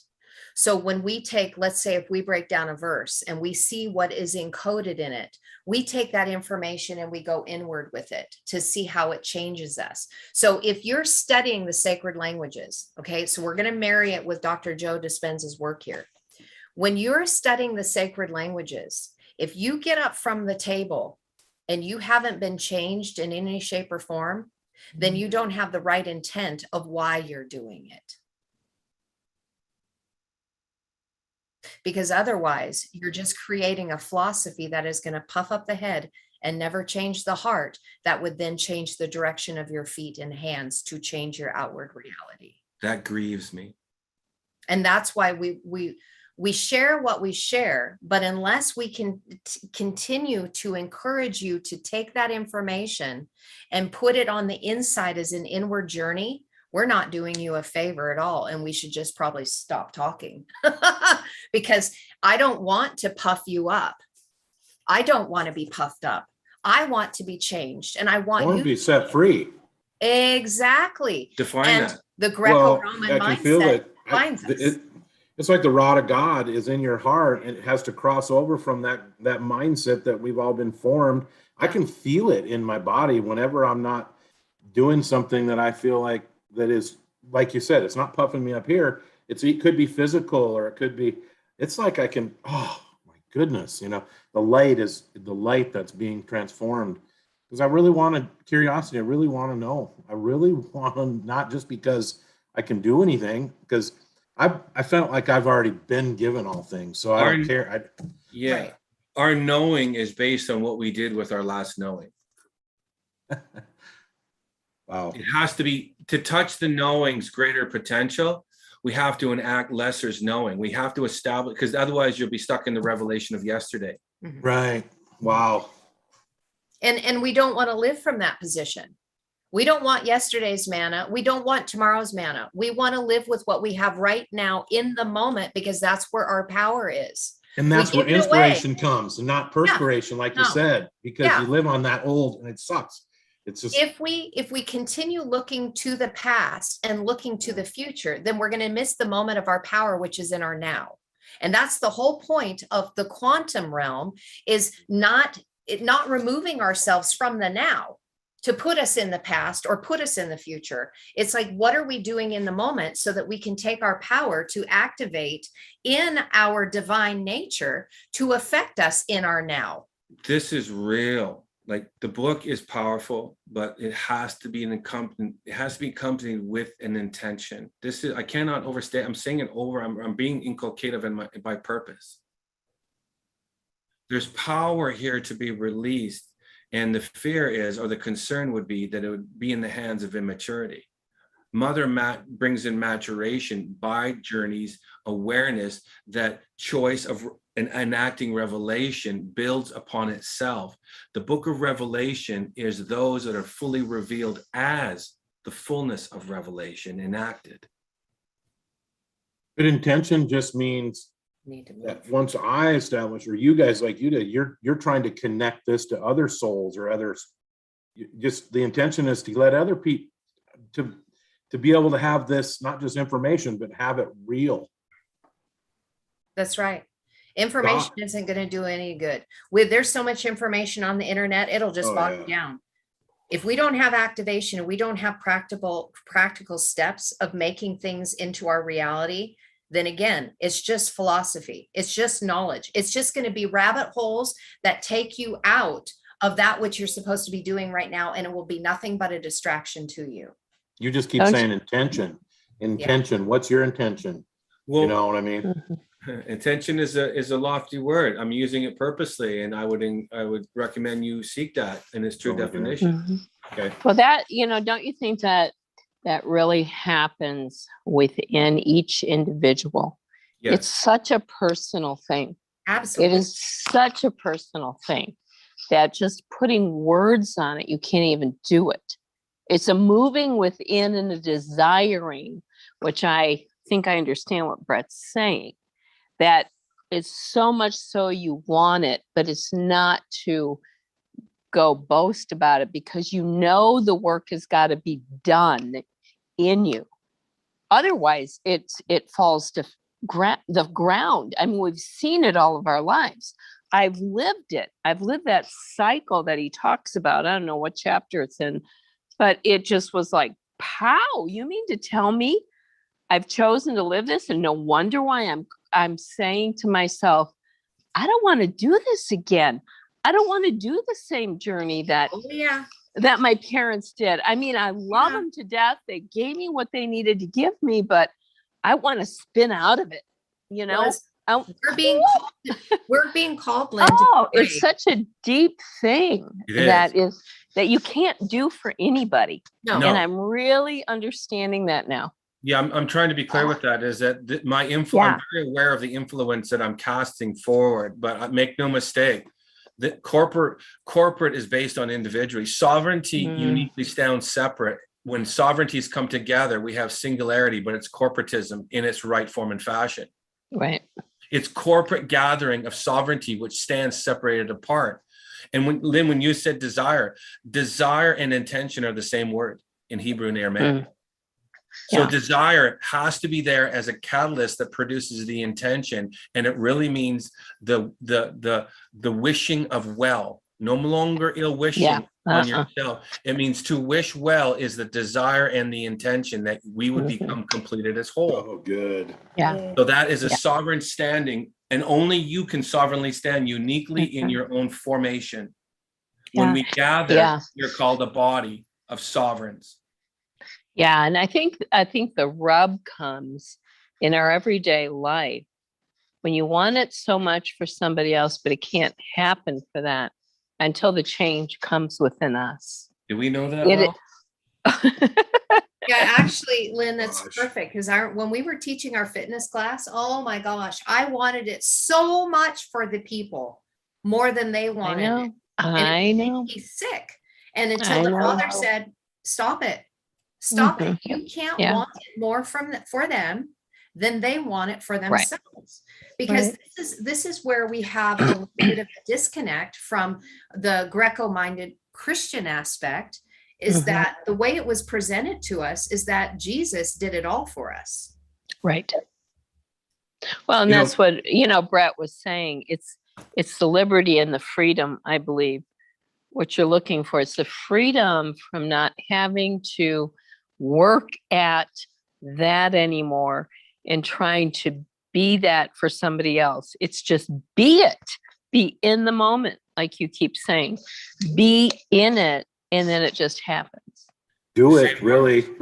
Yeah. The same word for liberty and freedom is Yeah. deliverance. Yeah. I got lazy Self-delivery. in the charismatic where all I did is, I have it, I've already got it, I'm healed, I'm whole. I could say it 1,000 times, but there is some sort of inner work that needs to be done. And but then it seems like if I have the attention and the desire, I'll go out and I'm going to take hypnosis from Dolores, or I feel like I'm supposed to take a shift mission and go shadow work it. And it's like almost where I'll read a book and it's about that inner child healing, and I'm going to go get help.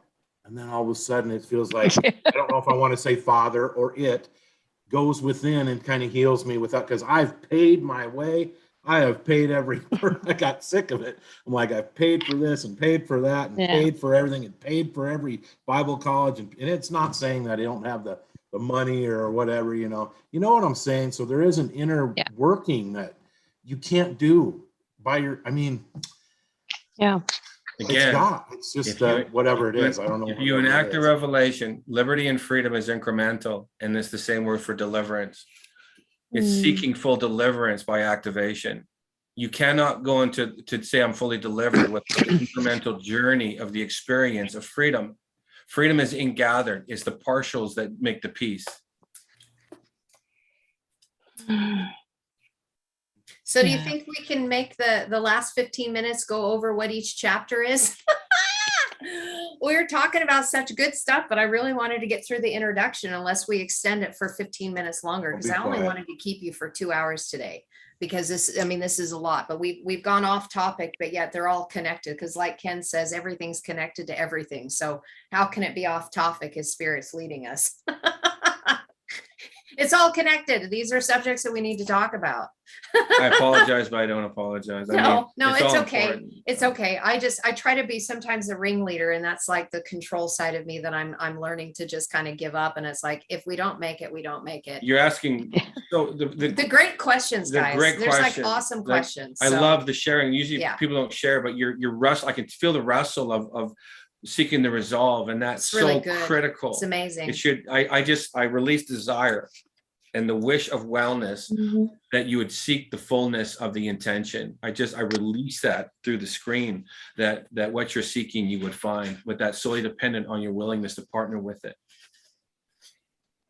So if I can change gears, guys, I'd like to go into the next several pages so that we understand what is being covered in this book. Okay.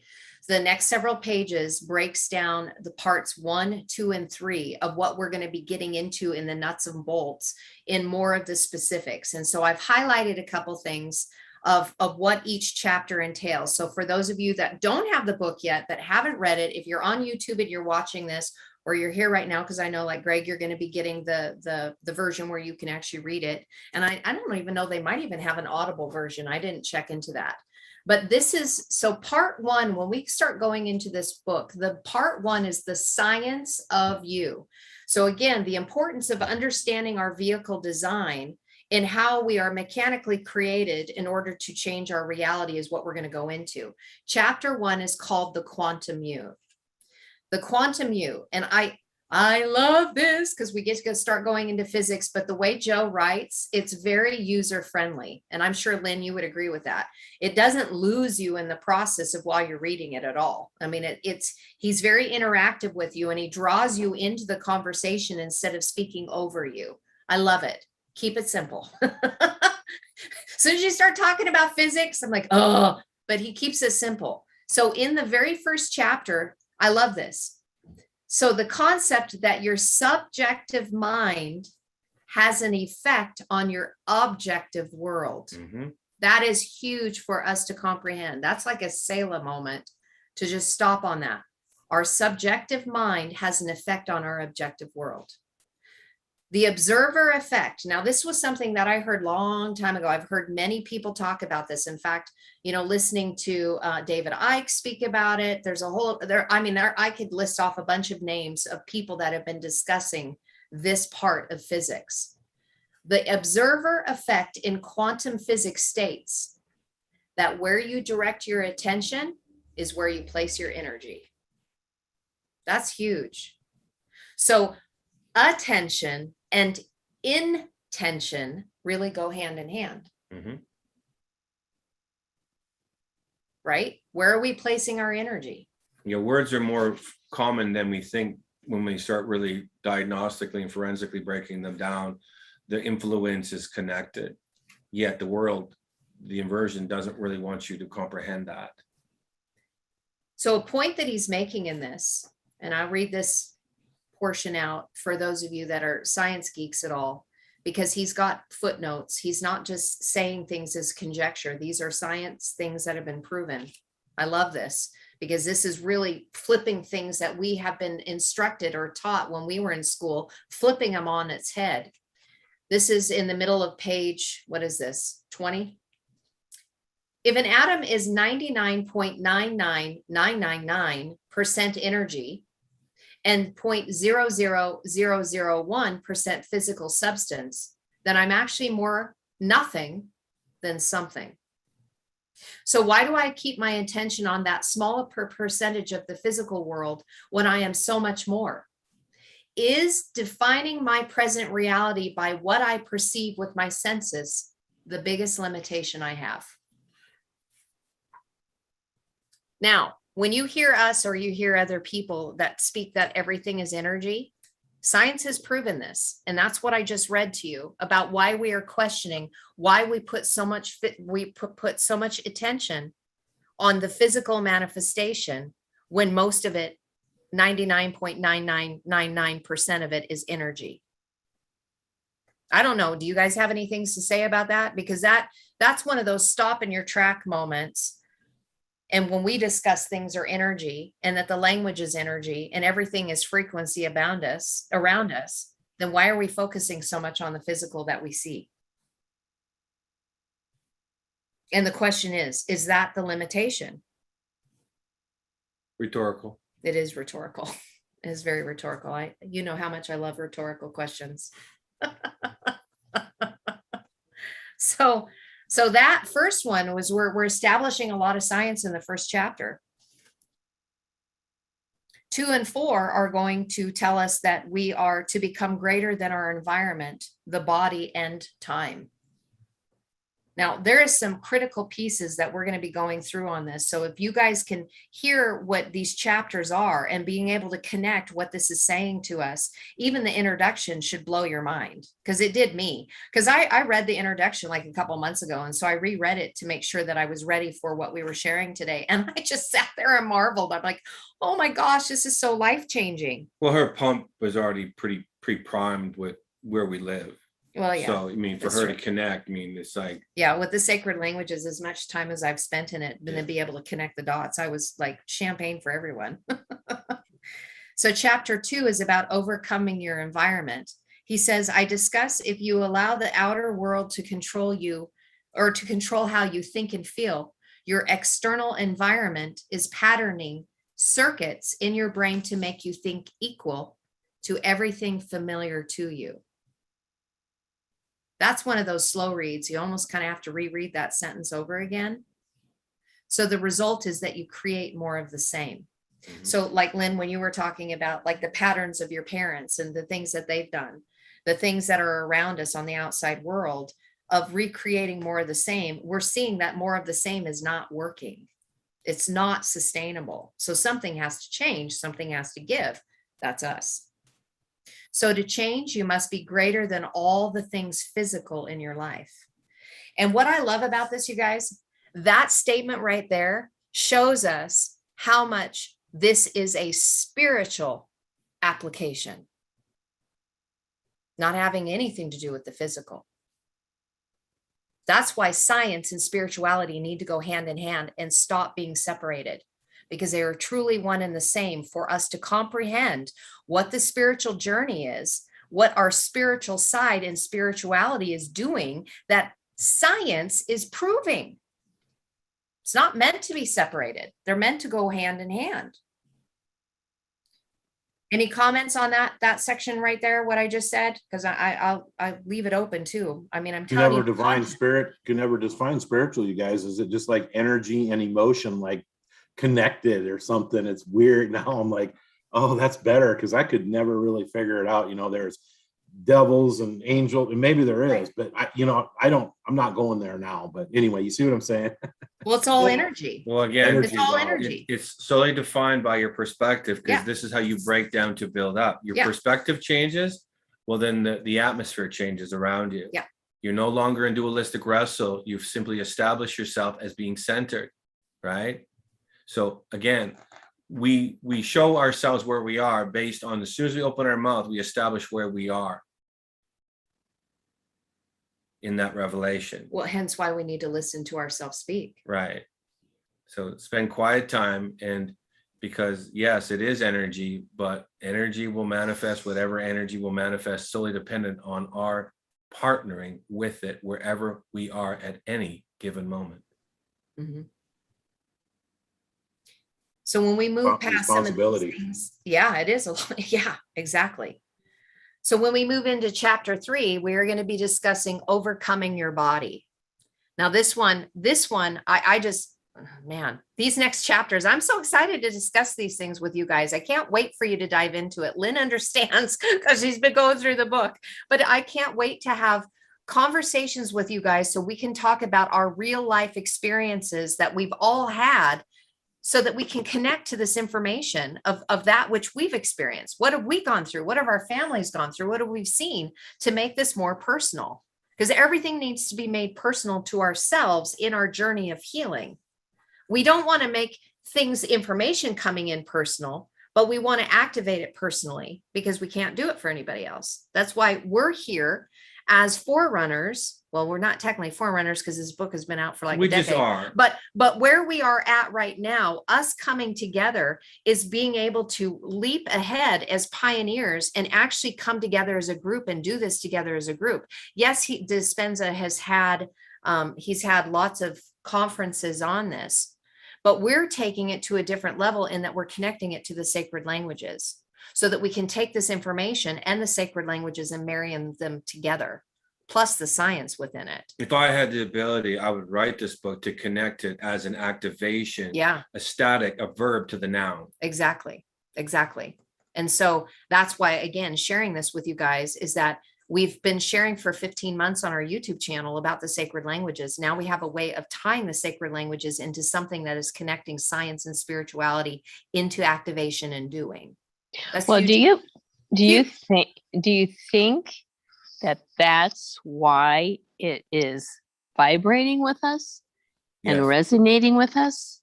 And that's why even when we met Carrie, you know, long ago, and Regina, when we came into we had no idea where we were going to be today.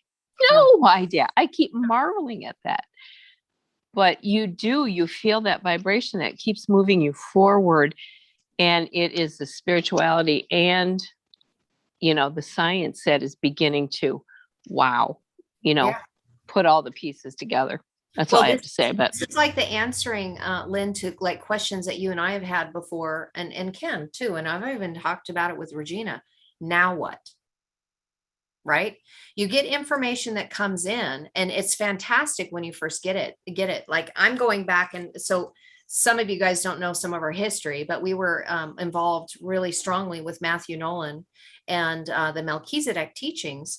And he was sharing through the New Testament about the Melchizedek and the Book of the Covenant versus the Book of the Law, which is all, the English translation of the sacred writings, but yet there was a lot of truth to it. And I remember looking at Ken and we looked at each other, and I think we even shared it with Lynn. It's like you get to that information, but then now what? We are waiting for what are we supposed to be doing with this information? Thank you for sharing it. But if you cannot tell me practically how to apply it, then what the heck am I doing? I'm just sitting here going, I'm supposed to be doing something, or else why would I be here? So this is really that what is next? What is next for us in the application? We're allowed to camp wherever we want to camp. Of course. And so then this is where the ministry defines, right? Because then you're there and then it defines you. But if you're able to gather incrementally and then move without, and this isn't in rebellion, I can sit here, but gather what you need to gather, then move in the direction the Spirit's telling you, so you can incrementally grow. Yeah. So the Melchizedek from Matthew was a huge component for us, but we were also told, now that you know, move. And so we did. And then this was brought to us.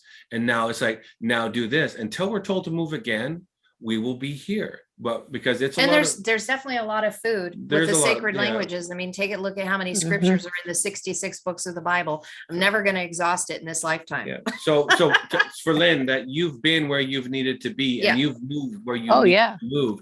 And now you're looking for the greater summation of your total. Yep. And when the summation is made whole, it is completed and called perfectly whole. Yep. Done. You've healed yourself. Yeah. Well, I'm working on that. Inside and out. I'm just telling you what we're seeing as part. That's a template. That was an Aramaic template. It's right there. It's written. Yeah, it is. The thing that I'm beginning to shift around and see. I've listened to different things that have come into my life. Things, and bought some of these books, the Arantia book, and some of these other things. But there's a lot of things out there that we could start talking about. Yeah. But I'm like, whoa, you go back to your root for a reason and a purpose. If I'm making sense, there is something there, the root of where we came from. Exactly. And that's why we've connected together. And I don't know if it's a group in the temple, the body that begins to flow together that will expand out to something more in another. Am I making sense? I see it here. Yeah, what you're saying, this is how Yod Hey becomes Vav Hey. Yeah. Okay. Yeah. And so anyway, I'll let you finish because I've got like 8% more here. Okay, I got it. Well, we know you've already read through the introduction, so I'm not worried, but I love having people that are here that have already read it because, so I get it. If we see you later, we will see you later. So if you pop off, I'll know why. So I'm just going to say, I love you and I've missed you and I'm really glad that you joined us. Shalom. All right. So when we move into chapter 3 about overcoming the body, it continues to look at how we unconsciously live by a set of memorized behaviors, thoughts, and emotional reactions, all running like a computer program behind the scenes of our conscious awareness. Mhm. This chapter, you guys, was very revealing for me when I read it. It hit home and made me stop and think about exactly what this is saying, that most of us live that way. Unconsciously live by a set of memorized behaviors. Wow. And there's a friend that I've been listening to, Linda Good McGillis, and she says, you always need to catch your human. And catching our human is when we can connect to how we live unconsciously by these memorized behaviors that we are breaking. This book, Breaking the Habit of Being Yourself, is catching those unconscious behaviors that we have chosen to live by that keep us in the hamster wheel. I was like, oh my gosh, this is so big. Because it says, what was that? It's awareness.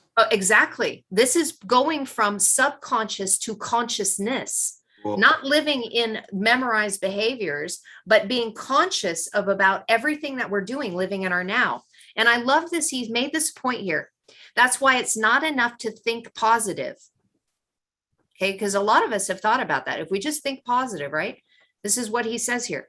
It's not enough to think positive because most of who we are might reside subconsciously as negativity in the body.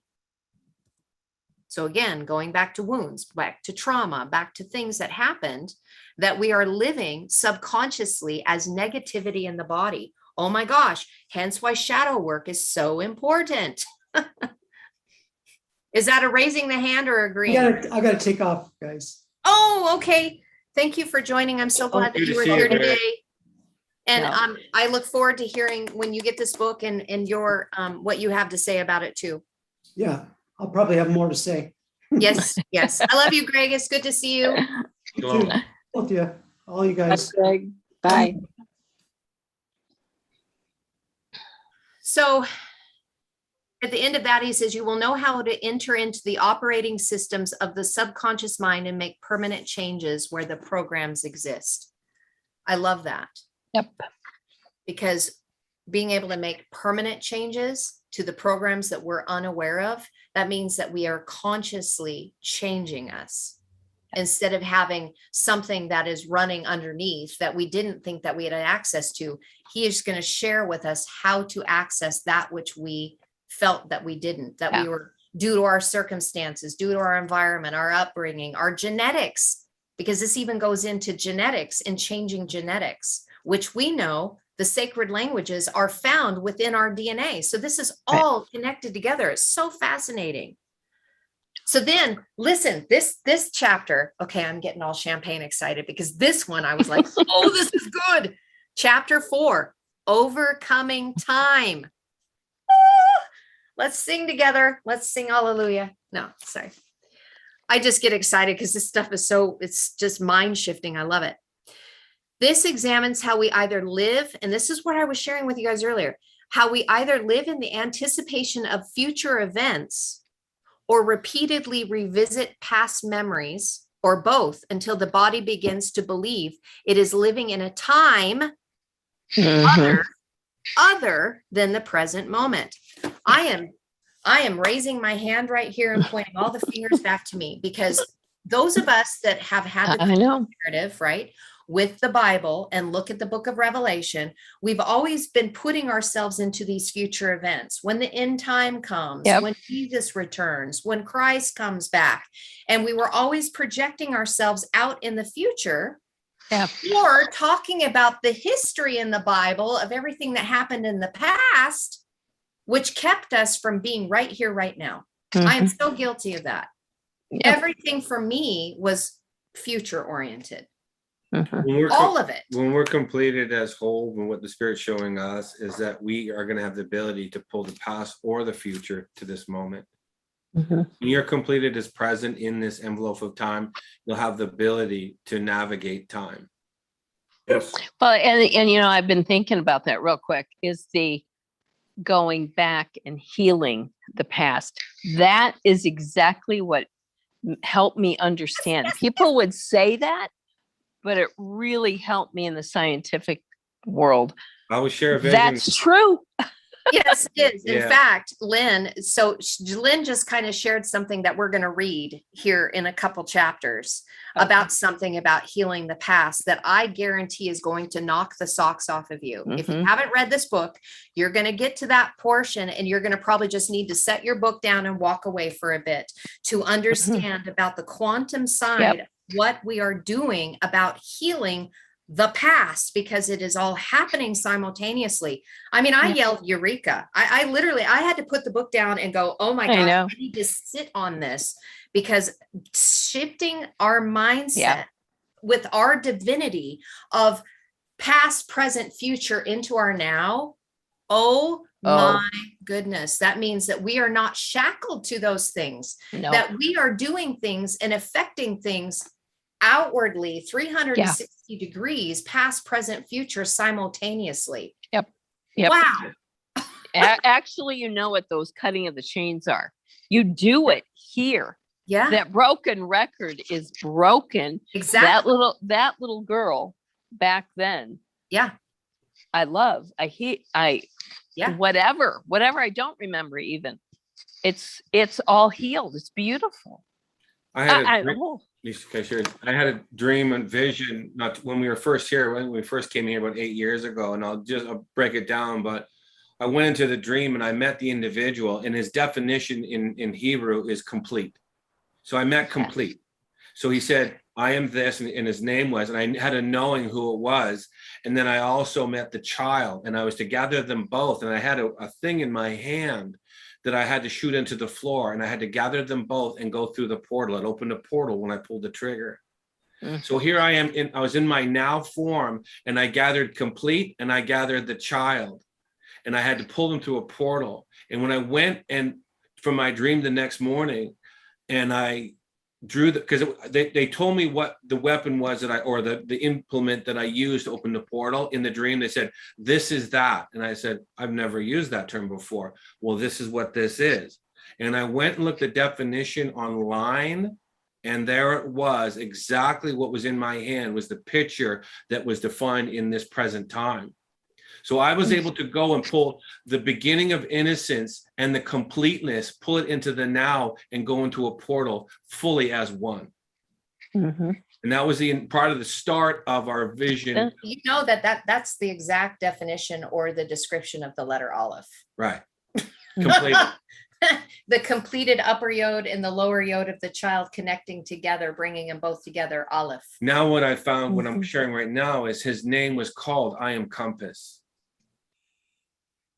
I am the completed compass, perfectly made round, as completely healed and whole. That was his name. It was just coded. So with that, no, it's okay. It's a good digress. I mean, it's a good, because the fullness of these visions and dreams are coming in our now for us to understand why they came back years and years ago, like 7 years ago. And all of a sudden, 7 years later, we're like, oh my gosh, it's all here. Yeah, I'm just saying that is for all of us. That's a broadcast. That's not me. That's a broadcast for all of us to comprehend. Yeah. So with chapter 4, I want to read this. I love this. The latest research supports the notion that we have the natural ability to change the brain and body by thought alone, so that it looks biologically like some future event has already happened. So think about that in some of even the things that we've read in English within the sacred writings, versus, and even more when you dig out the sacred writings of things in the intention. For example, the Mount of Transfiguration, the word khalaf, to mean transform, to be transmuted. You can create this so that it biologically looks like the future event has already happened in your now. That is like you're not having to wait for anything to happen. We're removing the limitations of time that is saying that we have to wait for a future event. That's a Selah moment. When you learn how to use your attention and access the present, you will enter through the door. Think of the letter Dalet. You will enter through the door to the quantum field where all potentials exist. That's huge. All potentials. All is a big word. All means all potentials. Then creating them and bringing them into your reality right now. Not waiting. This is becoming a master over time. So remember what we're talking. almost, I feel we're kind of scared of becoming successful like that. Why would we be that way? Because we're afraid that God is or not God. I don't know why of using all potentials that are available to us and bring them into the, you know what I mean? It's like, what? Well, again, we partner with. Well, the level of responsibility. Well, we partner with knowing. When you have the knowing, you have the confidence of the knowing. When you see the reality for what it is, you can become the reality. So it's just, again, a position. So then if that wasn't enough, we move into chapter 5. Chapter 5, survival versus creation. This was a very big one for me when I read it. This is this distinction between living in survival and living in creation. And it talks about what it's like when you're under the gun of living in the fight or flight, and what it does chemically to your body, because it keeps us where we are living in a place where we're programmed to be concerned only about the body. And again, this is where we're talking about survivalist mentality. Think a look at the fear that has been produced by end of the days scenarios produced by Hollywood, the things that we've read in the English scriptures about the end times. You know, there's a lot of fear based in those English scriptures that have kept us in a place where we have not realized that we're living in fight or flight. And this chapter really hit home to me. This one really hit home to me to understand the chemical side of what's going into our body and how it becomes really addictive in nature. This was a very sobering chapter. And that basically that when we're programmed to be concerned about only the body or things or people in your environment and your obsession with time. So again, if we just learned in the previous about what it looks like to be a master over time, this is now explaining why we have an obsession with time or our environment or our people, and it's based on fight or flight. This is one of those things that's like, oh, okay, I get it. Very sobering. No shame or guilt in any of this. This is just information coming in for us to understand and know why we're creating a new reality. And it means that if you're stuck there, you're living in a predictable life. Now listen to this. However, when you are truly in the elegant state of creation, so out of survival, but in creation, you are no body, no thing, and no time. You forget about yourself. You become pure consciousness. This is the Christ anointing.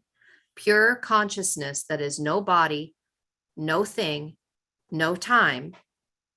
That is what the activation of the Christ consciousness looks like. You become free from the chains of the identity that needs the outer reality to remember who it thinks it is. So that's a huge piece right there. This chapter is going to be very revealing when you read it, because again, he brings all the science into it. Then after we get into that, we're going to get into part 2, which is your brain in meditation. Chapter 6, 3 brains, the thinking to doing to being. You've heard Ken say this many times and some other things where we've talked about that, the doing to the being to the becoming process. Well, this is talking about the 3 brains that we are dealing with. When you focus your attention to the exclusion of your environment, your body and time, you can easily move from thinking to being without having to do anything. I love that. You can easily move from thinking to being without having to do anything. That is a huge key that we can get into by unlocking the power that's in here.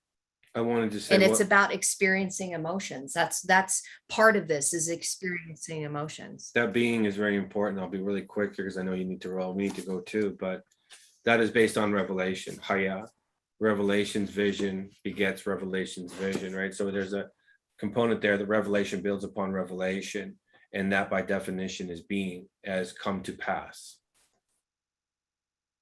So When you begin to feel like some potential future reality is happening to you in the moment that you are focusing on it, you are rewiring your automatic habits, attitudes, and other unwanted subconscious programs. So chapter 6 is going to have a lot to do with us being able to get rid of that subconscious activities. So again, this is building upon itself. Chapter 7, the gap, how to break free from the emotions you've memorized. I like when we all reach a certain point when we stop learning and realize that nothing external can take away those familiar feelings from our past. If you can predict the feeling of every experience in your life, then there's no room for anything new to occur, because you're viewing your life from the past instead of the future. This is the juncture point where the soul either breaks free or falls into oblivion. So again, more information on the process of breaking free, practical application. And then it ends up in chapter 8, meditation, demystifying the mystical, the waves of your future. The purpose is to demystify meditation so that you know what you are doing and why. This chapter is really fascinating. You will learn that the true purpose of meditation is to get beyond the analytical mind and enter into the subconscious mind so you can make real and permanent changes. And then when we get into part 3, it's stepping towards your new destiny, how to apply the information from part 1 to the how to, and applying yourself in an actual discipline. There's much more that I can go on here. There's like 2 more pages of information, but it's talking about actions aligned with your intention. And when I read that, I was like, oh, Ken, this is exactly what you're talking about and what we've been discussing. Actions are aligned with your intention, and that this is the point of personal ownership. So this whole book is about sovereign authority over our lives, sovereign authority in creating our reality, and not being a victim to outward circumstances, because we are changing the inward reality to then affect the outward manifestation by finding a place of resolve in a sovereign stand, in being autonomous and being responsible for that which we are creating, instead of having a victim mindset. That's what this is really about. Carrie, Yeah. I'm so sorry. No, I I'm had this- done. I'm done I now. I'm have not this gonna turn picture that came into my mind, but I don't want to take you guys on a big long thing. So a yay or nay is good. But I'm new to your teachings. I'm watching all of the the ones that that Ken is doing. When Dr. Joe, and I've heard him over the years talking about becoming no thing, the picture that came into my mind is like you've shown in your diagrams of that circle compressing light with the tohu bohu. And is that becoming no thing and into awareness, and then so that we can create out of that, or no? At that point? Yeah. Again, it's incremental, but you're compressing. Really, we're compressing until we comprehend what nothing is. We're compressing in the material world, but really, this is, again, everything has an inversion. Until you can break free, you're compressing something until you realize exactly what Carrie and exactly what this book is sharing is that what is everything. When you realize that everything is nothing, then you've turned the nature, realize what is energy. You start redefining what is thing. Well, and if the natural physical that we see, touch, taste, hear, smell, all of that is really only 0.00001%, and the rest is energy, Right. then it really changes the way that you look at everything. Right. And that's why the sacred languages in the study of cymatics has a vibrational frequency to it, because they're energetic letters that are living. Living has to do with energy. And that's a big concept for us to grasp a hold of as to why we are studying the sacred languages, because they affect matter.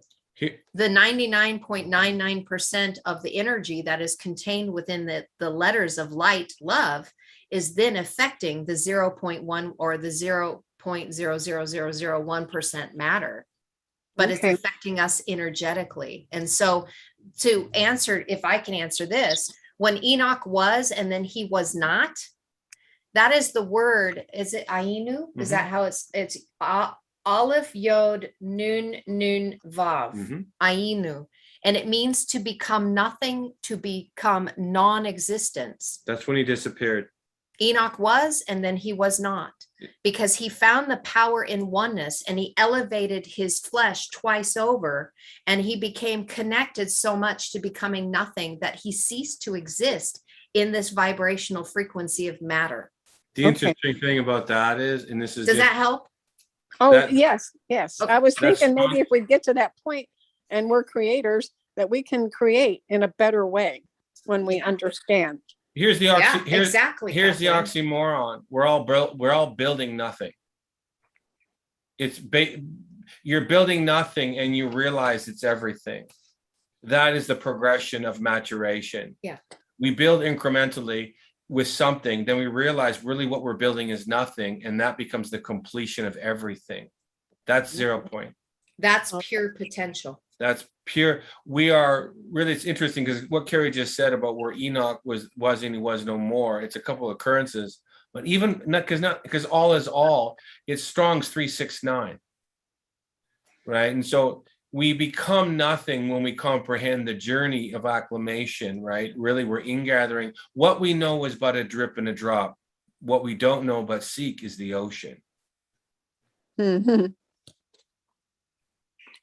Okay. So I don't have anything else more that I wanted to share with you guys on that. I mean, we talked about a lot of stuff, but I'm hoping that that is a good overview for an introduction of what this book is covering. And, you know, with two of us that have gone pretty far in this book already, both Lynn and I can attest to how powerful this information is in creating and changing us. Because really, my heart's desire, and I'm sure it's probably all of ours here, is that we are looking for a resolve. We look in our outside world and we see all the chaos and we see all the confusion and we see the anger. We see all of these things that are manifesting out here, when we have the ability to change it, so that which we're creating is not the mere image of what's going on the inside of us. Because this external reality is a barometer to show us what's going on the inside. So whatever's coming in your field that is projecting itself as you is just for you to see as a check-in to see what's going on the inside, so that you can fix it. So And- you can tweak it, so you can adjust it and make a difference. And in that, what you just said, be gentle and kind. Absolutely. Because what we have a tendency to do as humans becoming, because we're not human beings, we're humans becoming, we have a tendency to want to overburden the cart in Right. what we think we know. And then we get defeated and, you know, overwhelmed by not having it manifest. So be gentle and kind to yourself. Well, and that's partially because we're so slowed down here. I mean, we've talked about that blood is congealed light. You know, we move at such a slow frequency that it takes a while for things to get caught up. So even like talking, Kathleen, when you were saying in the beginning, that healing can take time to manifest. So it's like it's done in a moment, but it takes time To for catch it up. to catch up, because we've been slowed down in this experience, in this expanse, for us to fill up in experience. Good news, though. We're stepping into the season of acceleration. That's right. Mhm. That's our reality. So we speak that as So the time of things happening is accelerating, so we don't have to wait so long. we're coming to the compression of really beginnings end and ends beginning. Yeah. And so the time envelope is collapsing as we move. This is why Revelation is coming in so fast right now. So things are accelerating. So practice, but again, be kind and patient, and don't Yeah. overburden your cart, and just know that today's thought is tomorrow's miracle. Oh, that's so good. That's so Oh, good. Today's thank you thought is both so much. That's awesome. Well, we love you guys. Thank you for joining us today. Next Saturday, we're going to start digging in. We're going to go into chapter 1. So read, get yourself caught up with number 1, and then make notes, because I want to hear from you guys. I mean, this was just an introduction. We're just talking, but I really want to go over, and I want us from page to page, things that jumped off the page at you when you were reading it. Because like I said, I really don't want to just hear myself talk. I love hearing from you guys. But I know that you're going to have aha moments like I have, and I can't wait to hear from you of what the Spirit's revealing to you as you go through this book. It's going to be good. Shalom, shalom. Thank you. You're welcome. Shalom, shalom, namaste. Until next weekend. Good to see you, Brad. Good to see you, Lemoyne. Good to see you all. So you guys are gonna do this every Wednesday night, Sunday night? No, we got too much other stuff we're doing Oh, too, do you? Brad. No, just once a week we're going to get together so that you have a week to read the chapter and really chew on it and meditate on it, and then come to the table on Saturday, same time, same place, and talk about it in what it's bringing to you. You have a wonderful heart, Brett. Yes, you do. This Coral wants, my wife's here too. She's sitting right here. She says, Hi. she Good to says, see "Can you again. Can you hold up the book again? I mean, Yeah. I have been going through stuff. I just want to make sure I have the right one. Yep. And I'm telling you, I can't wait until we start putting it into practice with one another. These meditations, think about it, if we collectively begin meditating on these things together, the power of shifting collectively. That's what I'm so excited about. Yeah, So because I want to become non-affected by the collective consciousness out there, because it's like if we're not something else that we always have been. So I had a dream, about 3 or 4 months ago, I thought I saw this little orb thing, and all night long, all I was doing was wrestling.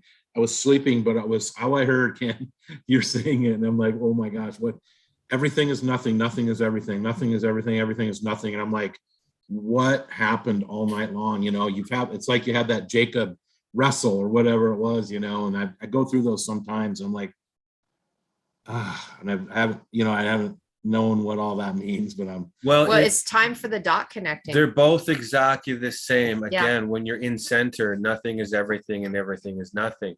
The difference is most of us live in either everything or nothing. It's either one or. But when you realize they're about the same, it simply is a stance of perspective. Yep. Again, your thought process is so, when you start going into the language of the deep, you start becoming the deep language. And therefore, this is where you're able to speak from, because everything that you're comprehending is exactly, again, what you're partnering with. And so you start to see this from what seems so distant and alien, when you realize that it's always been here, but we haven't been reared correctly. You start to really recognize, wow, this is a potential for us to become. And then when you see it and you're able to break it down, it really doesn't become confusing. But make no mistake, the language is an oxymoron on purpose. You'll see that through and through. It points to itself. It is a mirror. Mhm. Because it's you looking at yourself, and it's going to say, you're this, but you're not. Well, how can that possibly be? That's solely based on perspective, my friend. I am fully established. As you are nothing, I am everything. But make no mistake, we are one and the same. Wow. It's that mirror. It's amazing. So I'm looking forward to it. Thanks for joining us today, Brett. It's been a while since we chatted with the both of you. So I'm glad you're here. I'm glad that we're going to take this journey together. And as much as you guys can join us on Saturdays, I would love it. We're going to have some really good discussions, and we're going to change our lives. It's going to be amazing. yeah, I think I've been waiting to read this book. you know, I was introduced to it a year ago or about a year ago, you know, and Yeah. everything. And I've talked about it, but also done the Hebrew and got familiar with some of that stuff, you know, and the Yud Hey Hot Vav Hey and the connector, the hook, you know, and all the law of attraction and how it all hooks together with the sacred languages like you're talking. And this is cool that you guys are doing this. And man, I don't know if you want me to invite people, but I don't even know why. You know, if you feel led, if you want to invite people, please invite them. I encourage I that w- they get the book and start reading it, because I'll it's I'll one feel of that. those things. Sometimes I don't just do that. I got to feel. Yeah, I was Yeah. gonna say, please use Yeah. discernment on Yeah. that, because what we Yeah. don't want to do is bring in confusion No, and then start from a grassroots. We're hoping that people come here are already versed, Gotcha. right? And so they're Yep. comprehending, where we don't go into an argument, right? And we'll Yep. be on Yep. our end. But again, if we don't know, again, then there's a wrestle of finding clarity. And if clarity isn't given, then they can't move beyond where they are. right. And therefore, Absolutely. then they're going to agitate, and agitation seeks its attention, wants attention to say, right? And it's going to manifest in a formation. That's what it's going to do. And so if we can have discernment to know that, at least get people that are comprehending consciousness in degrees, and they realize there's something there, then at least we can reason together, right? Without I just heard the Spirit says, I'll bring who you'll Yeah. know. please. And that's the thing I've had to mature out of, you know, the zeal without knowledge or zeal without application, zeal without, you know, it's like, Yeah. no, I've been able to stay off where I used to preach the gospel evangelist. They tell you all that, you know, Yeah. whatever, just everything you see, everything you do, you share. Now I've been able to I just don't even share anything, because I think I got to get it before. Exactly. But I don't want to be fearful of it either, you know, like people saying, No, Yeah. but be wise. Be wise. wise. Wise. Yep. Yeah, just Okay. you'll know. So, but Thanks, thank you Brett. very much. I appreciate it greatly, and I look forward Yeah. to seeing you again next weekend. Yep. So you want to say bye? Shalom, Yeah. shalom. Bye, girl. Goodbye. Shalom, Thank you, shalom. guys.